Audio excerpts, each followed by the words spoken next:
Good evening. I'll call this meeting to order. Tonight is June 8th. This is a regular meeting of the Minnetonka City Council. I'd ask all of you who are able to please stand and join us for the Pledge of Allegiance. I pledge allegiance to the flag of the United States of America and to the republic for which it stands, one nation, under God, indivisible, with liberty and justice for all. Ms. Larson, please call roll. Calvert. Here. Romali. Here. Coakley. Here. Foster Bolton. Maxwell. Here. Wilburn. Here. Shack. Here. Thank you. Before we get started, I just want to note that we do have a very full agenda tonight, and so we've got a few ground rules that we've implemented and that we will follow in tonight's meeting. First of all, if you are here to speak on item 8, you can fill out a note card in the back of the room indicating that you're here for that, and we will take comment. Also, I will be taking comment tonight. We have a public hearing. Of course, we'll take comment on that, item 13A. We'll also be taking comments on 14B and 14E. We do not take comments on concept plan reviews here at the council level. Those happen at the Planning Commission. Those of you that intend to make comments on any item, again, fill out one of these little cards, put them in the box. Staff will bring those to me so that we can get everybody queued up. I would remind you that we ask that comments be limited to 3 minutes, and we will stop you then. Regarding the items 14B and E, I'm going to ask everybody to keep their comments to 2 minutes if they can, and we will end the comment period at 3 minutes. We'll still have the 3-minute timer. So with that, moving along, we have item 4, approval of the agenda. And Mr. Funk, we have an addenda. Yes, thank you, Mayor. Good evening, Council. A couple items for your consideration on tonight's addenda. First is related to item 6E, which is the e-bike policy student presentation. This item is proposed to be added to the agenda, so it was not originally part of the packet that went out last Thursday.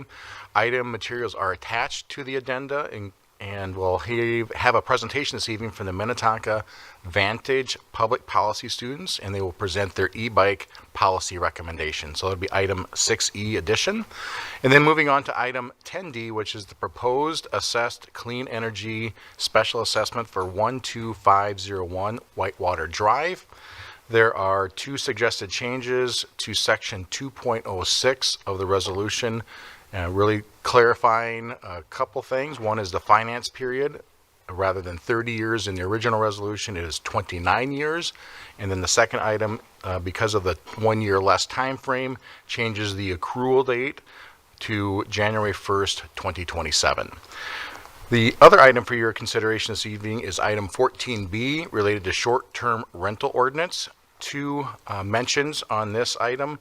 First, Councilmember Romali requested that 2 documents pertaining to Tonka Bay's short-term rental ordinance be provided to the council.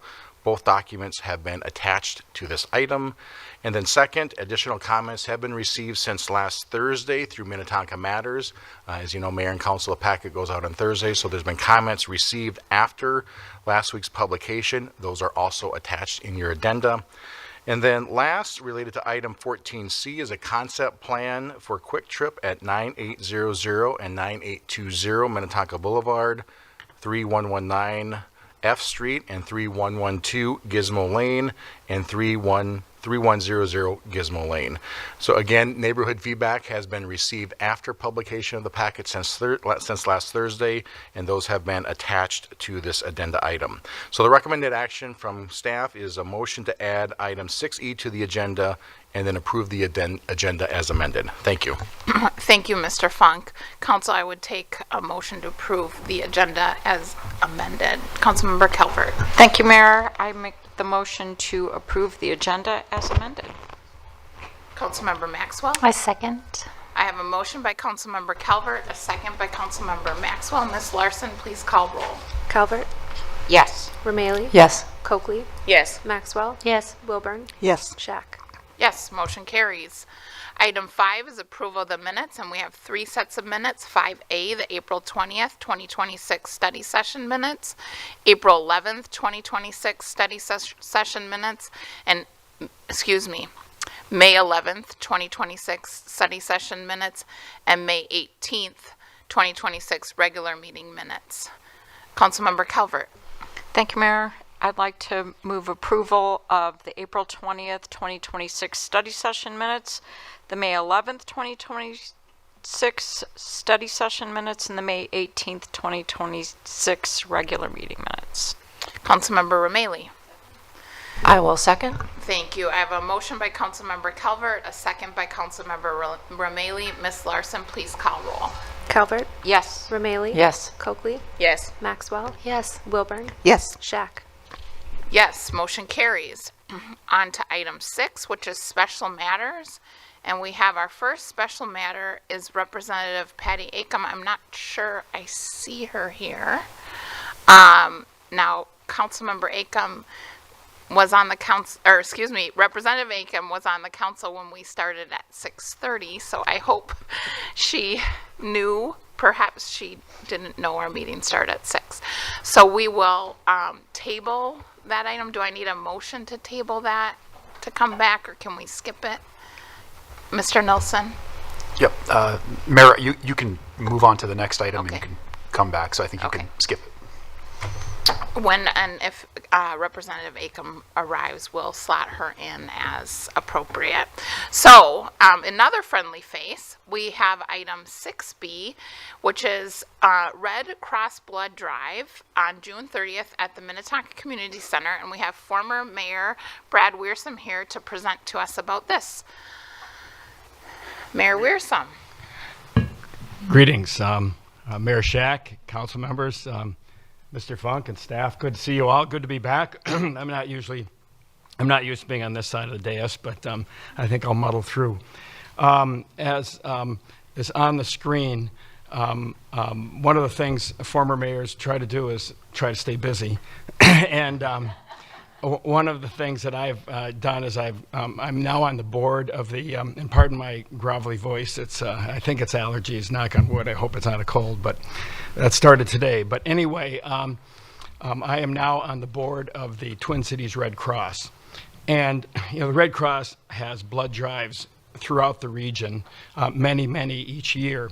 But the board handles or sponsors 2 blood drives each year, and one is right around Christmas, right around the December holidays, and one is right around the 4th of July, because blood need is great, it never ends, and donors are more scarce at those times of year. So the Twin Cities Red Cross Board of Directors sponsors 2 blood drives, and the next one is on June 30th. It's going to be here at the Minnetonka Community Center, and I'll tell you a little bit about what's going on with that. First of all, a little bit about blood donation. The need for blood is continuous and relentless, and an amazing thing is that blood is required in the United States every 2 seconds. So I did the arithmetic on that, and there are 86,400 seconds in each day, and so that means the need for blood there is 43,000 units a day. It's remarkable, and the Red Cross provides a significant portion of that. The other factor is that 62% of people are capable of donating blood from health and perspective. Not everyone can, but only 3% do. And so the need is real, it's significant.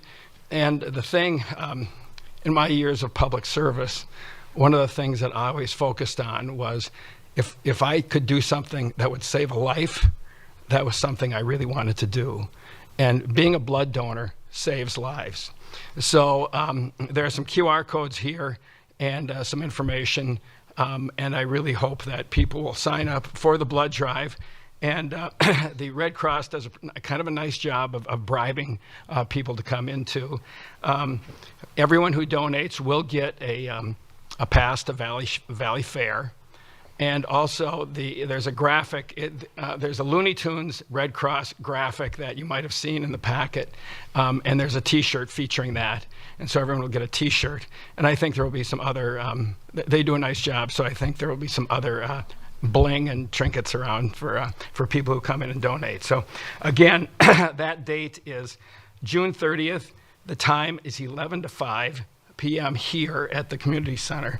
And the other thing is that if you can't donate blood, and not everyone can, there are other ways to support the Red Cross.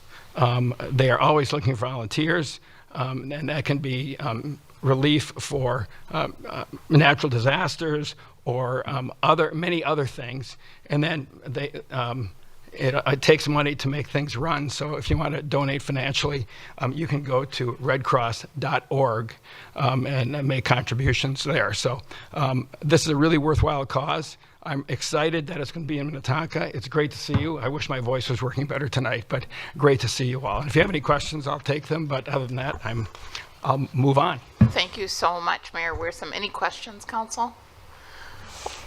Great to see you all. Councilmember Rameli. Can we make a party of it? Bring a group of friends? Absolutely, absolutely. And the QR codes, and I can get you some flyers with the QR codes on it. That will take you right to the site where you can sign up for this particular drive. So Excellent. I'll get those to staff.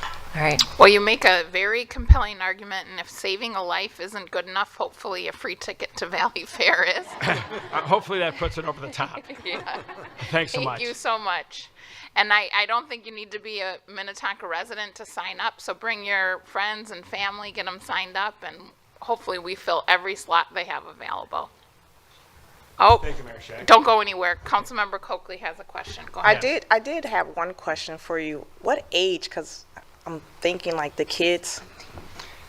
Yeah, I think you need to be, I think 14. think it's 17. Is it 17? I have that information in my phone. Okay. I'll double check. Okay. Jania's 17, so she just made it. All right. Okay. All right, thank you. Okay. Well, thank you. Excellent. All right. Well, good. That's such a worthy event. All right. Item 6C is the LGBTQ plus Pride Month proclamation, and I've asked Councilmember Wilburn to please read that today.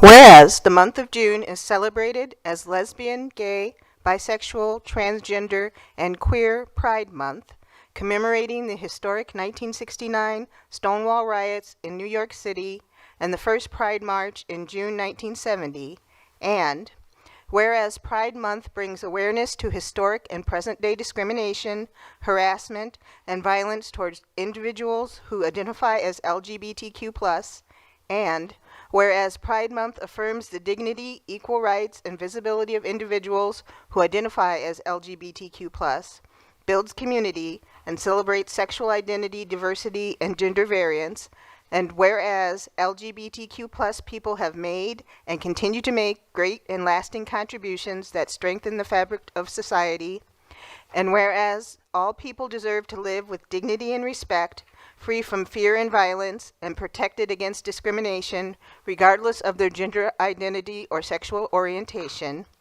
and whereas celebrating Pride Month influences awareness and provides support and advocacy for the LGBTQ+ community, and is an opportunity to take action and engage in dialogue to strengthen alliances, build acceptance, and advance equal rights. Now, therefore, be it resolved that this Minnetonka City Council does hereby proclaim the month of June as LGBTQ+ Pride Month in the city of Minnetonka. Thank you, Councilmember Wilburn. 6D is the Monarch and Pollinator Awareness Month and participation in Mayor's Monarch Pledge. And we have a proclamation for that as well. And I've asked Councilmember Rameli to please read that proclamation. Thank you, Mayor. Let's see. Whereas more than 85% of flowering plants on Earth, including wild and cultivated species, require the assistance of animal pollinators in order to produce seeds, and whereas globally, pollinators are in decline due to pressures including habitat loss, climate change, and increased use of chemicals. And whereas the monarch butterfly is an iconic North American pollinator whose eastern population has been reduced by at least 90% since 1996 and has been designated for federal protection as a threatened species. And whereas the United States Department of Agriculture and the U.S. Fish and Wildlife Service have declared the monarch to be a priority species for conservation because healthy monarch habitat benefits a wide variety of other species. And whereas individuals and communities can help to save the monarch butterfly and other pollinators by planting native host and nectar plants and taking other steps to provide healthy habitat in yards, rights of way, and open spaces. Now, therefore, be it resolved that the Minnetonka City Council hereby proclaims July 2026 as the 10th annual Monarch and Pollinator Awareness Month in the city of Minnetonka. And I'll just, if I can add a few things, Minnetonka has some great programs that helps residents plant and purchase pollinator plants. That's how I got my start with my native garden. So highly recommend that, if you have at all an interest in that, that can be super helpful. And to all the residents who have contacted me in the last month or two to say, please sign the Mayor's Monarch Pledge. This is, I believe, our 10th year of doing so. So well done in terms of past councils and staff in terms of recognizing and being pretty far ahead of the curve on this issue. Thank you, Councilmember Rameli. All right, so here's what we're going to do. We're going to take item 6E first, if that's okay. We'll come back to 6A. You guys are in for a treat on this one. So I had a sneak peek on the e-bike policy student presentation from the Vantage program, and I'm going to invite the group up along with their teacher advisor, Kim Meehan, to give a brief introduction about what the students worked on here.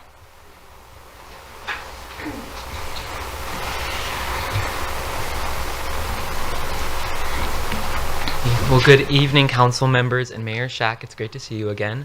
So just a brief little overview. Minnetonka has a program called Vantage. It's our Advanced Professionalism Studies program. We have a multitude of different strands that students can choose, and the one that we are a part of and presenting on our issue tonight is the public policy strand. What? Oh, okay. Maybe. Okay. My name's Owen Beckers, and if we can go to the next. How do I go to the next slide? You should be able to, there's a keyboard and a mouse underneath. Oh, perfect. That can, and you can manage your slides with that, I think. So either try the arrow button on the keyboard. If I can work the keyboard. There we go. It's up. Oh, there we go. Okay, perfect. There we go. Oh, Yep. It just went backwards. Graham, I thought you hit that one. are we stuck? Oh, maybe. Is it up or down? I don't know, Graham. Sorry, technical difficulties. There you go. Amazing. Thank you so much. Use arrow. Alrighty. The arrow might not be working again. Try down. Down does not work either. Page down? I think that's how we maybe ended up So sorry. so far in it. No, there's no green. Ed, it's up there. Julie, can one of you manage There we it? go. Okay. Okay. So Move just slides back. just nod to staff and they'll move the slides for you. Perfect. So we'll go back to slide 2, right? Yes. No, you're all good. You Thank got a so real much. good taste of what it's like to be in one of these meetings. Perfect. Thank you so much, staff. I appreciate it. All right, like I said, my name's Owen Beckers. This is Graham Woodard, Natalia Eureka, and then unfortunately our other partner, Lou Verhelst, was not able to make it tonight. So please bear with us as we try to work through some of her slides. All right, next slide, please. So we wanted to go over some problems with current legislation right now and cities are having trouble with. So here are the major concerns that are coming up for local policymakers and enforcers regarding e-bikes. So the first one, there are major safety concerns as trauma reports a surge of e-bike and scooter injuries. One Star Tribune article includes a story of a 14-year-old who passed away from a brain injury after an e-bike accident, and that's just one of the many injuries that trauma centers have been seeing. The second is major policy gaps. So illegal e-motos are being sold and ridden as if they were legal e-motos, and without clear identification of these e-motos, the legality of them becomes extremely inconsistent. Finally, local governments are scrambling without state guidance and cities are struggling to respond to shifts inconsistently in state legislation, which therefore they're being forced to come up with their own policy and regulations, which is where our presentation comes in. So a couple of the key stakeholders we identified are students, parents, law enforcement, and legislators. We wanted to go over a few bills currently going through the Minnesota State Legislature. So the first one is Senate File 3236, which would require e-bike riders under 18 to wear helmets approved by the Commissioner of Public Safety and adding a penalty for violations. House File 3785 redefines motor vehicles to include battery-operated electric motorcycles, and then this will also limit e-motos to a top speed of 20 miles an hour and put a license to ride them. And then the final one is House File 2859, which is also Senate File 3280, which authorizes local governments like Minnetonka to adopt ordinances that set maximum speed limits for e-bikes within business districts, with a standard fine of $60 for violations split between the local government's general fund and the state's active transportation account. So for some quick injury statistics, we can see that this data has youth, adolescents, and adults category. Now this data was drawn from 140 hospitals in the Minnesota Hospital Association. They accounted for 514 people that were discharged with e-bike related injuries. So some facts about these discharges is that 52% of these crashes happened in isolation, which means that the biker was just riding on a trail or a street and collided with maybe a tree or fell down. And we also found out that with only 14% were motor vehicle on bike crashes, and in total there were there were 22 deaths of these 514 people. And then one thing that I just wanted to highlight quickly with regarding the legislation, the session has concluded, so some of those different things moved past, so that's all on the reviser's website if you are interested in kind of seeing what the state did this past session.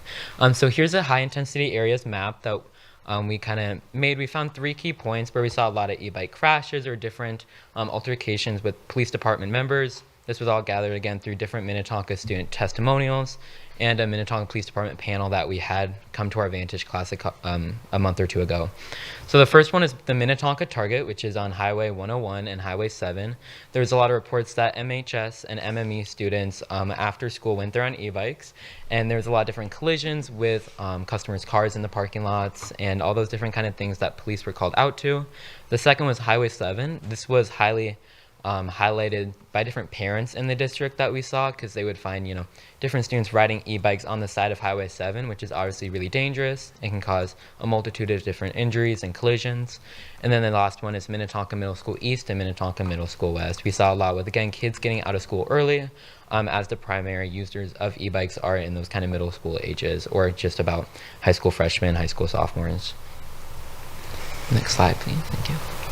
So our group proposed a required 4-hour permit class, focusing on education first. And so this course will be provided by schools and community education centers and will focus on road safety and e-bike regulations. And once the students complete the course, they will receive basically like an ID so that police officers can identify them, because that was also another issue we found. Police officers don't know how old the children are riding the e-bikes, and so they can't really enforce anything if you don't know the true age, because kids usually don't have an ID under 16. So this would give them sort of an ID that police officers can identify them, but they also need to complete the permit course and become more educated on road regulations. So for our permit course, we have constructed a 4-module permit course that we kind of got the inspiration from iLearn2Boat, where it is a completely online experience where you would approximately receive a 45-minute video and an interactive content with a 15-minute sort of test or exam at the end of each module, making sure you were able to comprehend all the information. And this would be communicated through the DMV and school. Ages 15 and above would be, or ages 15 and above would be able to take this course. So we'll just go over quickly what the modules would look like. So the first module is on what e-bikes really are and how they work, and then the laws of the road. And so we would go through a visual guide of the different classes 1, 2, and 3 e-bikes, and then talking about the rules of the road. And then the assessment would be a match the bike to the law interactive quiz. The second module is on the speed gap, visualizing why a car driver sees a pedestrian but misses an e-bike going a lot faster, and then talking about helmets and lights regarding e-bikes. And then that assessment would be a gear check, drag, and drop exercise. Module 3 is tactical riding, so focusing on predictability and passing, basically the passing protocol, and then mastering the intersection. And then this would conclude with a video scenario analysis. And then module 4 is just community responsibility and what it means to have the permit, and then how that would work if you had an interaction with a law official. And this would come with a final exam of a 25 question cumulative, and then you must pass with 80% in order to get your permit identification. And I'm so sorry if we could skip over this slide real quick. Thank you so much. And then here's our one kind of on the budget of different things. So the platform development to create these kind of training resources, excuse me, would be around $5,000 to $10,000. And just for a quick reference point, this was all kind of gathered from what like the different boating license kind of stuff is. So this is kind of our general comparison. So then localized content creation, bring awareness, is going to be roughly $3,000. The course fee, which would be a one-time fee for the student or parent, would be $29.95 to $34.95. And then one thing that we really wanted to highlight was the different economic return on investment, especially for different community partners. Specifically, one thing that our partner, Lou Verhelst, really kind of emphasized was that we could have a possible local business simulation with having a 15% off safety gear discount at different local, it could be a Target, it could be a bike store, just to kind of, again, increase or decrease those injury statistics and increase safety among those riders. And then, of course, this brings some changes to law enforcement. So the first and second offense would be pretty much the same, and if there is no permit or they were not following the amended city code, which we'll present later, there would be a written citation with no fine. And something important that we want to highlight is that this would be a copy sent to the guardian, as well as a physical copy that are given to the student, so they can kind of understand and grasp the reality of the offense that they've done. And then our third offense would be very similar to our first and second, except we would include a $50 fine on no permit and then not following city code, just to kind of enforce the consequence after we have two sort of learning phases. And then other options that we included that would be possible for police discretion would be call guardian, the parent or guardian, to take back the bike, and then also increase the amount of the fine to $100 based on the offense. Alrighty, and then here's our suggested new and amended city code. So again, the old kind of version was that you must be 15, you cannot modify an e-bike to bypass the speed limit control, you must alert pedestrians, and of course wear a helmet. All these things are amazing, and we're just adding in that having a certified permit, which is collected through community education classes, and approaching pedestrians and alerting pedestrians in a respectful and timely manner. We really wanted to highlight that timely manner part. And then they must always have the certified permit while operating an e-bike as defined by the municipal ordinance. And then here are our references. And thank you so much. We really appreciate being here. Excellent. I'm going to have everyone give a round of applause for these students.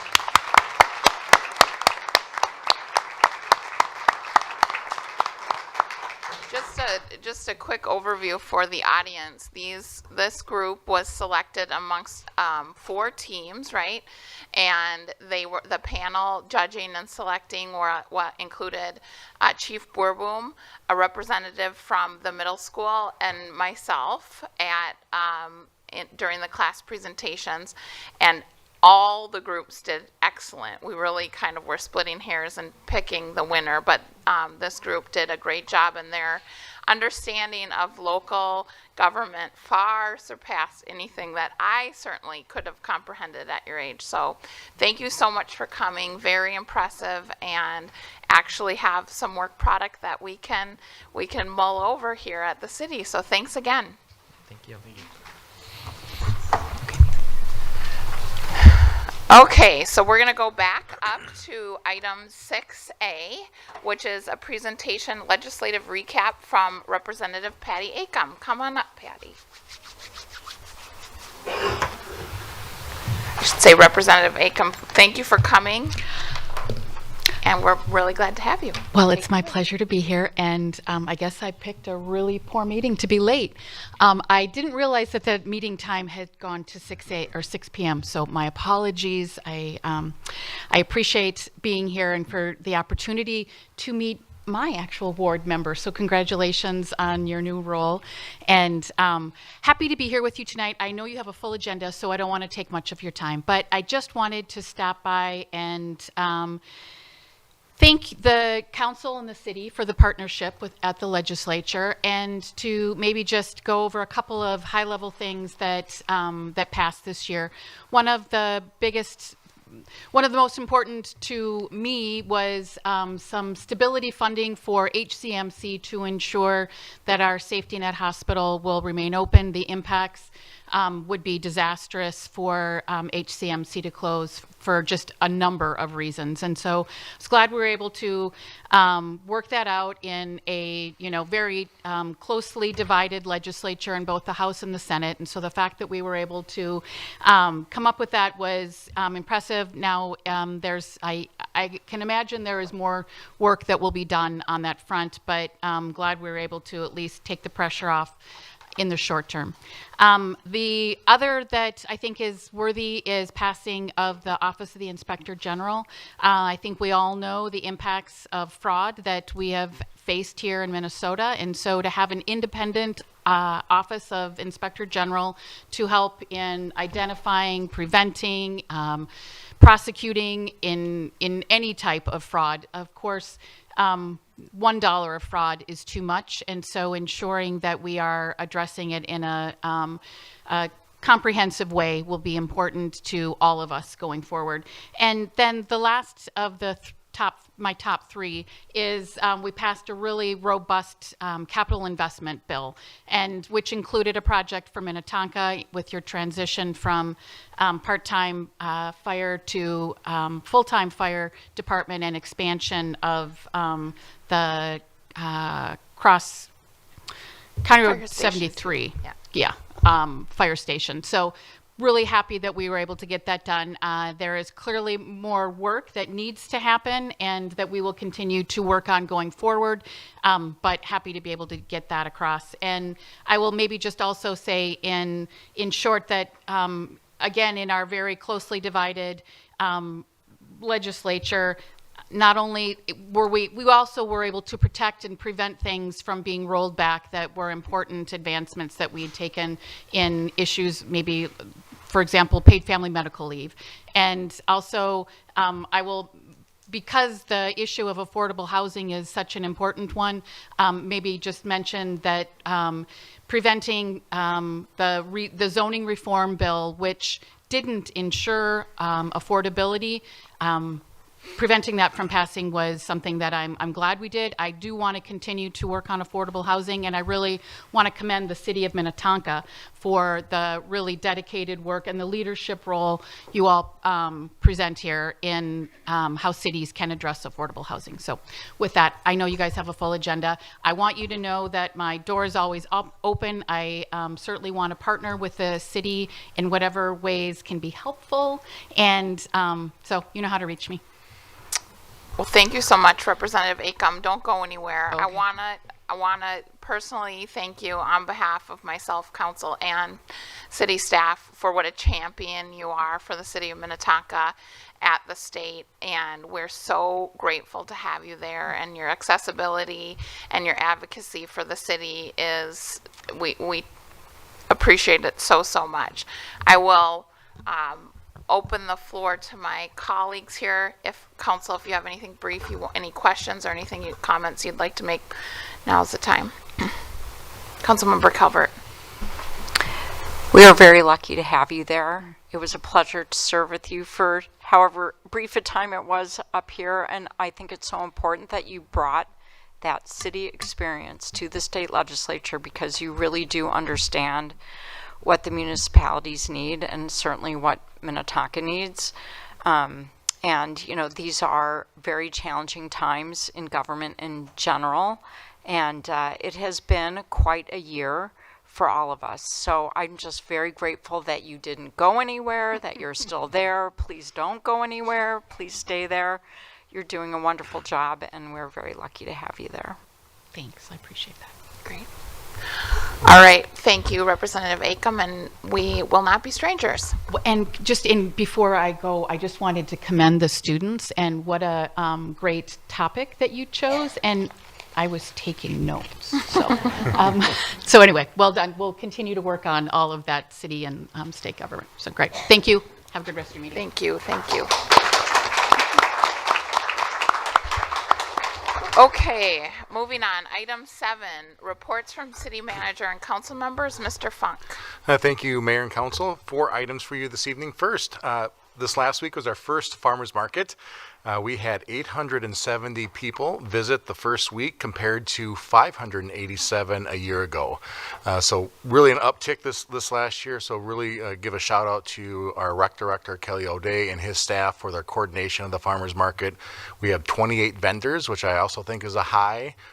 As well. We do get a little feedback that, you know, it is over at the Marsh and you can adjust it over there, but we have moved the farmers market around the parking lot to a different location, so the traffic flow is a lot better, and we received a lot of really positive feedback with that reconfiguration. So it is busy over there on Tuesdays, which is a good thing. The vendors are liking it, and we had a good showing, and hope for that to continue the rest of the summer. And then moving on to my second item, a week ago Saturday was our mountain bike opener, and this marked the trail's 5th anniversary, and so our appreciation again to the Minnesota Off-Road Cyclists, which is MORC. They hosted this event, and we had 75 riders participate in that. So it was a good day for it, and really thankful for our partnership with MORC and for all of our users of the trail. Then we're going to shift gears to then Highway 12 or 394. As we know, there's a lot of construction. It is construction season. Important to note that starting Wednesday, which is June 10th, so this Wednesday through Sunday, June 14th, the westbound I-394 entrance to the northbound I-494 will be closed. So there will be some signs, and folks will have to do the loop-de-loo around the cloverleaf and just watch for that. There's a lot of backups and some confusion, I'm sure, happening, but we make note of it here. More information can be found on MnDOT's website and as well as ours. And then last, just want to mention that our next meeting is next Monday, June 15th, which is a study session. And then the following Monday is the next regular meeting on Monday, June 22nd. So with that, Mayor and Council, turn it back to you. Thank you. Thank you, Mr. Funk. Council.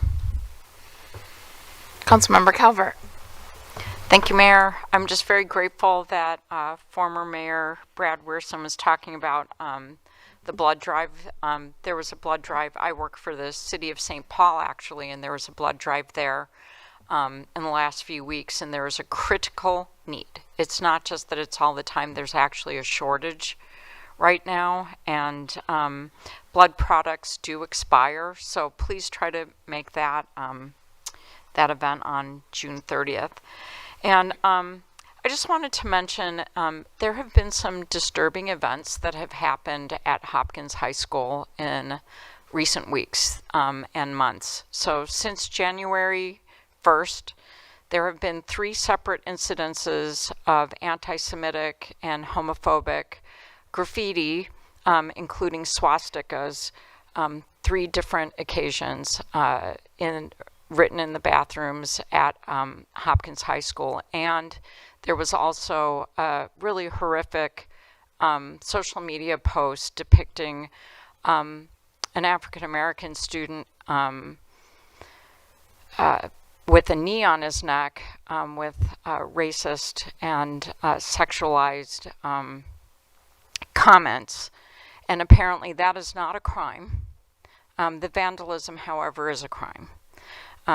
The school district has been reluctant to release the names of students if they know who they are. I know that some families believe they know who committed these acts.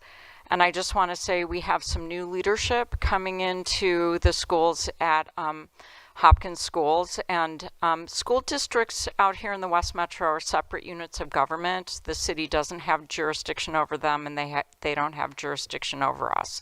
However, I'm very much looking forward to working with the new principal at the high school and the incoming superintendent to help realize part of our mission vision here in Minnetonka, which is to be a welcoming community for everyone, to be inclusive and accepting. And I think the school district has some, serious work to do. And I hope that, I hope we can strengthen our partnership, because I know it's important to both the school district and to us. So I just wanted to mention that. Because there really is no place for that in this community, and I condemn it in the strongest terms. And I will probably be contacting our wonderful state rep, because I do think that there is some work to be done on legislation. There is no reason that students in our schools should be subjected to bullying that is basically terroristic in nature. With no consequence. And I know that we hold our First Amendment rights very dear, but hate speech is not free speech. So I think, I would love to partner with students and parents and, all sorts of elected and appointed officials to work on that issue. So thank you.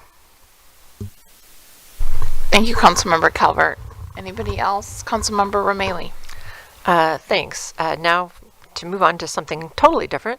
I was at an event in Opus 2 weeks ago, and it was the opening of a new business, Stratasys, which is a 3D printing company, which does huge amount of work, including this lovely 3D printed name tag, which I have on today, and just going to be a wonderful partner for our community, a new member of our business community and our regular community. Had the chance to talk with them about possibly even, speaking of schools, doing some partnerships for internships and things like that on their, kind of at their lower level, entry level assembly line. So looking forward to doing that. And then I guess I will let the mayor talk about our newest senior living facility in Ward 3, which is something that a lot of people have been waiting for a long time. We have Terra Luma, which is a memory care facility that opened just last week. It had their ribbon cutting, and it's going to have 40 units for memory care. It's kind of the first of its kind in Minnetonka, so really proud of that, providing some great care. We have another facility opening in the near future, English Rose, but this is the first of its kind in Minnetonka, and it's going to be right alongside a larger complex that's going to be an active over 55 unit that is opening, I believe, this fall. So it'll be a great transition facility if needed for those memory care, and it's a beautiful, beautiful kind of development, and really proud to have it in Ward 3 and to be able to offer this kind of care option for our residents. Thank you, Councilmember Romali. Council, anybody else? Okay, I will just very briefly comment on a couple of things happening, particularly the last couple of weeks. So today at the Regional Council of Mayors meeting, we heard from the state demographer, very interesting presentation about population in Minnesota and really nationally, and trends that I think will help inform us that information as we get started in the next year on our 2050 comp plan. Also, we received a presentation about data centers, kind of demystifying some of the, the issues and then reinforcing some of the other issues. That was very useful, and I think that will also inform us in decision making in the future. And speaking of, as we, the zoning code work group continues to meet and making really good progress. I'm so impressed having joined that work group midstream, really impressed with the work that's being done by the group and by the consultant. And so the community can look forward to later this year having an opportunity to review and comment on, provide feedback on potential new zoning code, as that's a very big project. And then finally, I think we've kind of stopped talking about over the last couple of months the work that the city's done with the Coalition for Safe and Stable Communities. We are continuing to talk about how that work will evolve. That's the coalition that the city had a leadership role in forming, coming through Operation Metro Surge. We are talking about how we can leverage the work that we've already put in creating that group to make sure that we have a strong, stable group of communities together and ready to mobilize should there be other issues, whether that's natural disasters or other governmental issues or things related to elections that we need to address. So that's still happening behind the scenes. All right, I think that covers item 7. We're on to item 8, and this is citizens wishing to discuss matters not on the agenda. I have 4 cards. If anybody intends to speak on this item, they should quickly go fill out a card and bring it to staff here. I'm going to start with a fun update from a business in our community, Yoga 6, the Wayzata West Metro Chamber is here to tell us about an award that was presented to Sarah Dietl, the owner of Yoga 6. So come on up and introduce yourselves. Hello, Mayor, council members. My name is Judy Johnson, and I'm the president of the Wayzata West Metro Chamber. And we're very excited to be here tonight to recognize one of our business members and also an important business in the community. I just want to thank council members, too, who have been engaged with us for the last few years as we've started a new partnership with the city. So thank you to the staff for that. I appreciate it. And with that, I want to turn it over to Sarah Kalberer, who is one of our awesome members. She's also a member of our board of directors. She's the owner of Business and Estate Advisors, and she actually is the sponsor and creator of our Exceptional Service Award of Excellence. She'll talk a little bit about that program, and then we'll introduce the recipient tonight. So Sarah. Thank you. Thank you. Good evening, Mayor, council members, staff, ladies and gentlemen. It is my honor to be here tonight. It's my honor to be here tonight to recognize a business in your community that has been awarded the Exceptional Service Award. We started the Exceptional Service Award about 18 years ago, recognizing a chamber member. Just a little plug, if you get great service from a business around here, nominate them. Anyone can nominate them.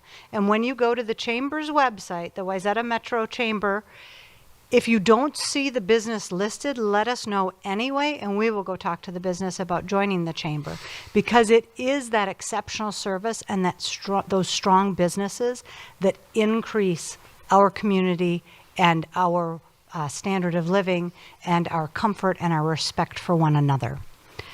Tonight, it is my pleasure to recognize Yoga 6 Minnetonka as the recipient of this award. They're more than a fitness studio. It's a place where people of all experience levels feel welcomed, comfortable, and supported. And what sets them apart is the commitment to exceptional service. From the minute you walk in their doors, you're greeted with openness, you feel warm, and you feel welcome. We had numerous nominations. One in particular was talking about, they were just peppering them with questions about classes and schedules and pricing. And the team said, well, why don't you and your daughter come for a joint class, just check it out. Next thing you know, they've got a long-term member. Those are the kinds of experiences that build that trust, loyalty, and community. And this just does not happen by accident. It reflects a culture of intentionality that was created by the leadership of Sarah Dietl and her team. And with that, I would like to congratulate you on receiving the Exceptional Service Award for you and your team at Yoga 6. Thank you for what you do for our community. Thank you, Sarah. And if I may, Mayor, if we could just turn it over to Sarah to just talk briefly about her business. Her story is pretty great. And Sarah Dietl, the recipient. And then she's got a great tribe here, which just speaks again to the wonderful community that she's assembled. So we'll be brief because we know you've got a lot on your agenda. And I think, Mayor, you've agreed to take a picture with us. So thank you for your time. Of course. Thank you so much. Congratulations, Sarah. Thank you. I'm Sarah Dietl. I am so proud and honored to serve our community. When I set out to open a yoga studio 3 years ago, I specifically honed in on Minnetonka because I saw the need here. And don't let our strip mall location fool you at 101 and 7. We are a community center and we serve everyone in the area, and we are honored to do that. And we started off because we thought that people could really benefit from moving and being together. But the reality is my team here is with me because they're wonderful people, and we just care for everyone. And this award means so much to us because we work so hard to care for people, and being a small business owner, and we talk about the needs in our community and the economic crisis, and Operation Metro Surge was really hard for us to navigate. And to be honored and be the recipient of this, it means the world to all of us. It proves why we show up for work and why we do what we do every day. So thank you to the city, and thank you to the council. And Mayor, thank you for this recognition. And the West Metro Chamber is a wonderful organization. Thank you. Great. Well, so Mayor, if you wouldn't mind stepping down, and then Sarah, if you want to come back up. And then we also have Anna Skemp, who is our manager of communications and events at the chamber, and she might be able to take a photo. She's baking a little extra something over there today. So, and again, thank you on behalf of the Chamber of Commerce for all of your support, and we just love celebrating your business community. Excellent. Well, congratulations. Thanks for the work you do. I'll come down quickly. I'm just going to tell the next three people, get ready. Kathy Van Horn will be next. Joel Stone will follow her, and Kevin Ringhofer will follow him.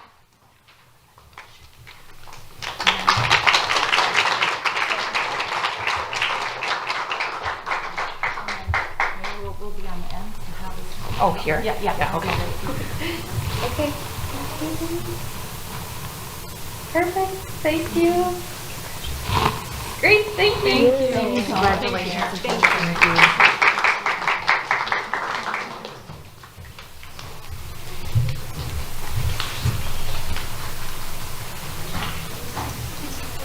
All right. Kathy Van Horn, you're up. Hi, Council and Mayor and everyone. I'm Kathy Van Horn, and that's going to be a hard act to follow as I get up here. But I wanted to, and I didn't realize that this was going to be so busy either, but I just wanted to put this out before you because I live on Merriam Road. And Merriam Road is a very small road. It's like, it's a narrow road. And the why I'm even bringing this up is that we have two group homes on our street that are across the street and one house from each other. I know that we had been working last year a little bit with the legislature to pass that there would be enough space between homes so that there isn't being a campus being built of these group homes. I'm not saying anything about the group homes. I'm not saying anything about any of the services that they provide. I'm just saying that our road has two on them very, very close together. On May 5th, the owners of the group homes, Stonecrest Living, had a meeting with some of the residents on Merriam Road, and had reached out, kind of a get to know us kind of a meeting. And I specifically asked the owner of Stonecrest Living if he was trying to purchase any more homes on Merriam Road. And I said, I realize there's a moratorium until the end of 2027 to get licenses. And so I said, yep, I know that that's happening, but are you planning? So say the moratorium is done. The answer was, if there is a need and a home available, yes, I will buy another home on Merriam Road. As well as, I said, then it's like you're building a campus. And the response was, well, it's better for our business if we have our resources close together. Our road was named after an elderly woman who would be turning in her grave if she found out they changed it to Stonecrest Living Parkway. I'm feel like I want to get ahead of it, because if nothing happens, then I feel very, very vulnerable. I know other people are talking about issues that are, impacting everybody, but I bet my 3 minutes is up. Anyways, I want to know how to go forward is what I need. Thank you so much. And I neglected to mention earlier, as you know, we don't take action on this. Yeah, I know, but I just wanted to let you know that is, however, just some guidance. Absolutely. Okay, thank you. Thank you very much. Thank you for coming. And if we can try to get the clock running, that would be excellent. All right, next we have Joel Stone. Mr. Stone? Mayor, City Council, and staff, thank you for your public service. My name is Joel Stone, 6930 Grays Bay Boulevard. About 10 days ago, I attended a Planning Commission meeting, and public comment time supported use of the projector. And I noticed that the e-bike presentation, they were allowed the use of a PowerPoint. And I would like to request from this moment forward, 7 p.m. today, that during public comments, we could use a projector. A picture is worth 1,000 words, and it really conveys complicated ideas. It promotes fairness, better idea transfer, and just better governance. It's 2026, and asking for the paper projector, no viruses can be introduced. But I'd like to further go that we could use PowerPoints, just like the e-bike presentation did. It'd be nice if we could send a PowerPoint in and they could just virus check and then put it up on the screens for people at home, and people here can see photos and what we're talking about. And we burn the 3 minutes really quick trying to describe a picture, but if you put a picture up, we can just talk about that picture in a few seconds and get that idea across. So I'd like to respectfully request that we can do both paper starting tonight and PowerPoints going forward. Thank you. Thank you, Mr. Stone. And again, we don't make any decisions at this section, but your comments are noted. All right, Mr. Ringhofer, come on up.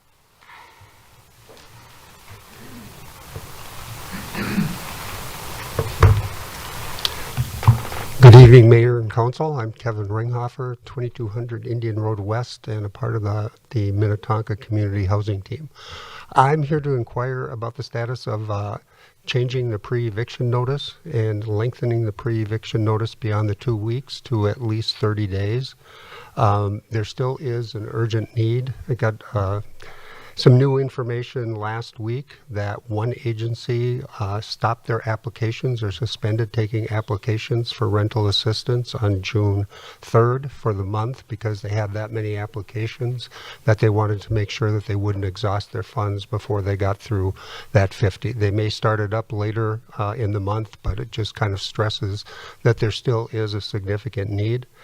Also heard that from the end of April, like April 21st through the end of May, that more than a dozen Minnetonka families received rental or similar assistance during that time period. So there still is that kind of need. I know things aren't quite as evident in terms of Metro Surge, but there are still activity happening with ICE, and the effects of what happened during Metro Surge and even now is still being felt by residents. So there's still a need. So I just ask you for some urgency in kind of extending the pre-eviction notice to 30 days. And again, I'd advocate that you do that temporarily if you don't want to make the change permanently, and then study and decide if you want to do it permanently. But if you could do something more quickly, I think that would just serve more people and more Minnetonka residents. So thank you. Thank you, Mr. Ringhofer. All right, on to item 9, bids and purchases. We have none. Item 10 is the consent agenda item. Consent agenda, items requiring a majority vote. These are items that are considered routine in nature, and we are able to pass them in one vote. I'll read the items, and if anybody would like anything pulled from this for further discussion, please speak up and we will do that. We have consent agenda item 10A, a resolution for the 2026 sanitary sewer lining project. 10B, resolution authorizing performance measurement reporting program. 10C, 12-month extension of approvals for the Hidden Valley 3rd Edition, a 2-lot subdivision at 16515 Hidden Valley Road. 10D, property assessed clean energy PACE special assessment for 12501 Whitewater Drive. Council is, or anybody in the audience wishing to pull any of these items? Not seen any. I would take a motion on this. Councilmember Calvert. Thank you, Mayor. I move approval of consent agenda items 10A, 10B, 10C, and 10D. Councilmember Romali. I'll second. I have a motion by Councilmember Calvert, a second by Councilmember Romali. Ms. Larson, please call roll. Calvert, Yes. Romali, Yes. Coakley, Yes. Maxwell, Yes. Wilburn, Yes. Shack. Yes, motion carries. Item 11, consent agenda item, and these are items requiring 5 votes. Again, if anybody wishes to discuss these items further, they can ask for the item to be pulled. Otherwise, we can approve them in one vote. Item 11A is the CIP amendment for an additional sauna at the Shady Oak Beach. 11B is an agreement with Xcel Energy for the Excelsior Boulevard Improvement Project. Anybody wish to pull either of these items? Not seeing any, I'd take a motion. Councilmember Romali. Thank you, Mayor. I'll make the motion to authorize the mayor and city manager to execute an agreement with Xcel Energy subject to non-material changes as approved by the city engineer and city attorney in the amount of $6,541,504.57 for the Excelsior Boulevard Improvement Project, project number 27305. And I am make this other motion to amend the 2026-2030 Capital Improvements Program, CIP, to account for additional overhead burial costs and an additional cost participation for participation grant from Hennepin County. If I can get the next screen. And I will make the motion to amend the 2026-20 to 2020-30 CIP to reallocate $55,000 of the $180,000 of funding from the lifeguard building winterization to cover the purchase of a sauna. Thank you, and really happy about that one. So, little comment. And the second, Councilmember Maxwell. I second. Thank you. I have a motion by Councilmember Romali, a second by Councilmember Maxwell. Ms. Larson, please call roll. Calvert, Yes. Romali, Yes. Coakley, Yes. Maxwell, Yes. Wilburn, Yes. Shack. Yes, motion carries. Item 12, introduction of ordinances, and we have none. Item 13, public hearings. 13A, updates to the council policy 8.3, the plant pest program. And Ms. Yetka has that item. I do. Good evening, Mayor and Council. This item is, as stated, is an update that we're proposing to Council Policy 8.3, which was the Plant Pest Program. So I'll talk a little bit more about that and see if I can get this to work.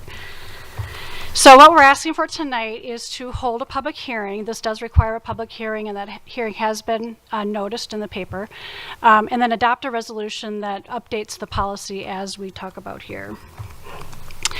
So as far as relatability to your strategic plan, this relates to the sustainability, resilience, and natural environment priority, especially desired outcome 3.2, which is to protect, manage, and enhance the natural environment. So we think this helps achieve that. So it goes without saying, as I know that you hear a lot about, we have a lot of canopy in Minnetonka. So we have a very high canopy cover. You'll hear some numbers between 50 and 60% canopy. It really depends on the source, but basically the bottom line is we have a lot of trees, which makes for a really healthy community. We also have some challenges with those. In climate change, obviously as we've developed, we've changed the nature of that canopy. We also have some pests and disease, and we've had them for decades. However, we still have a higher urban canopy, and we've also been able to sustain that through some of the actions that we've taken.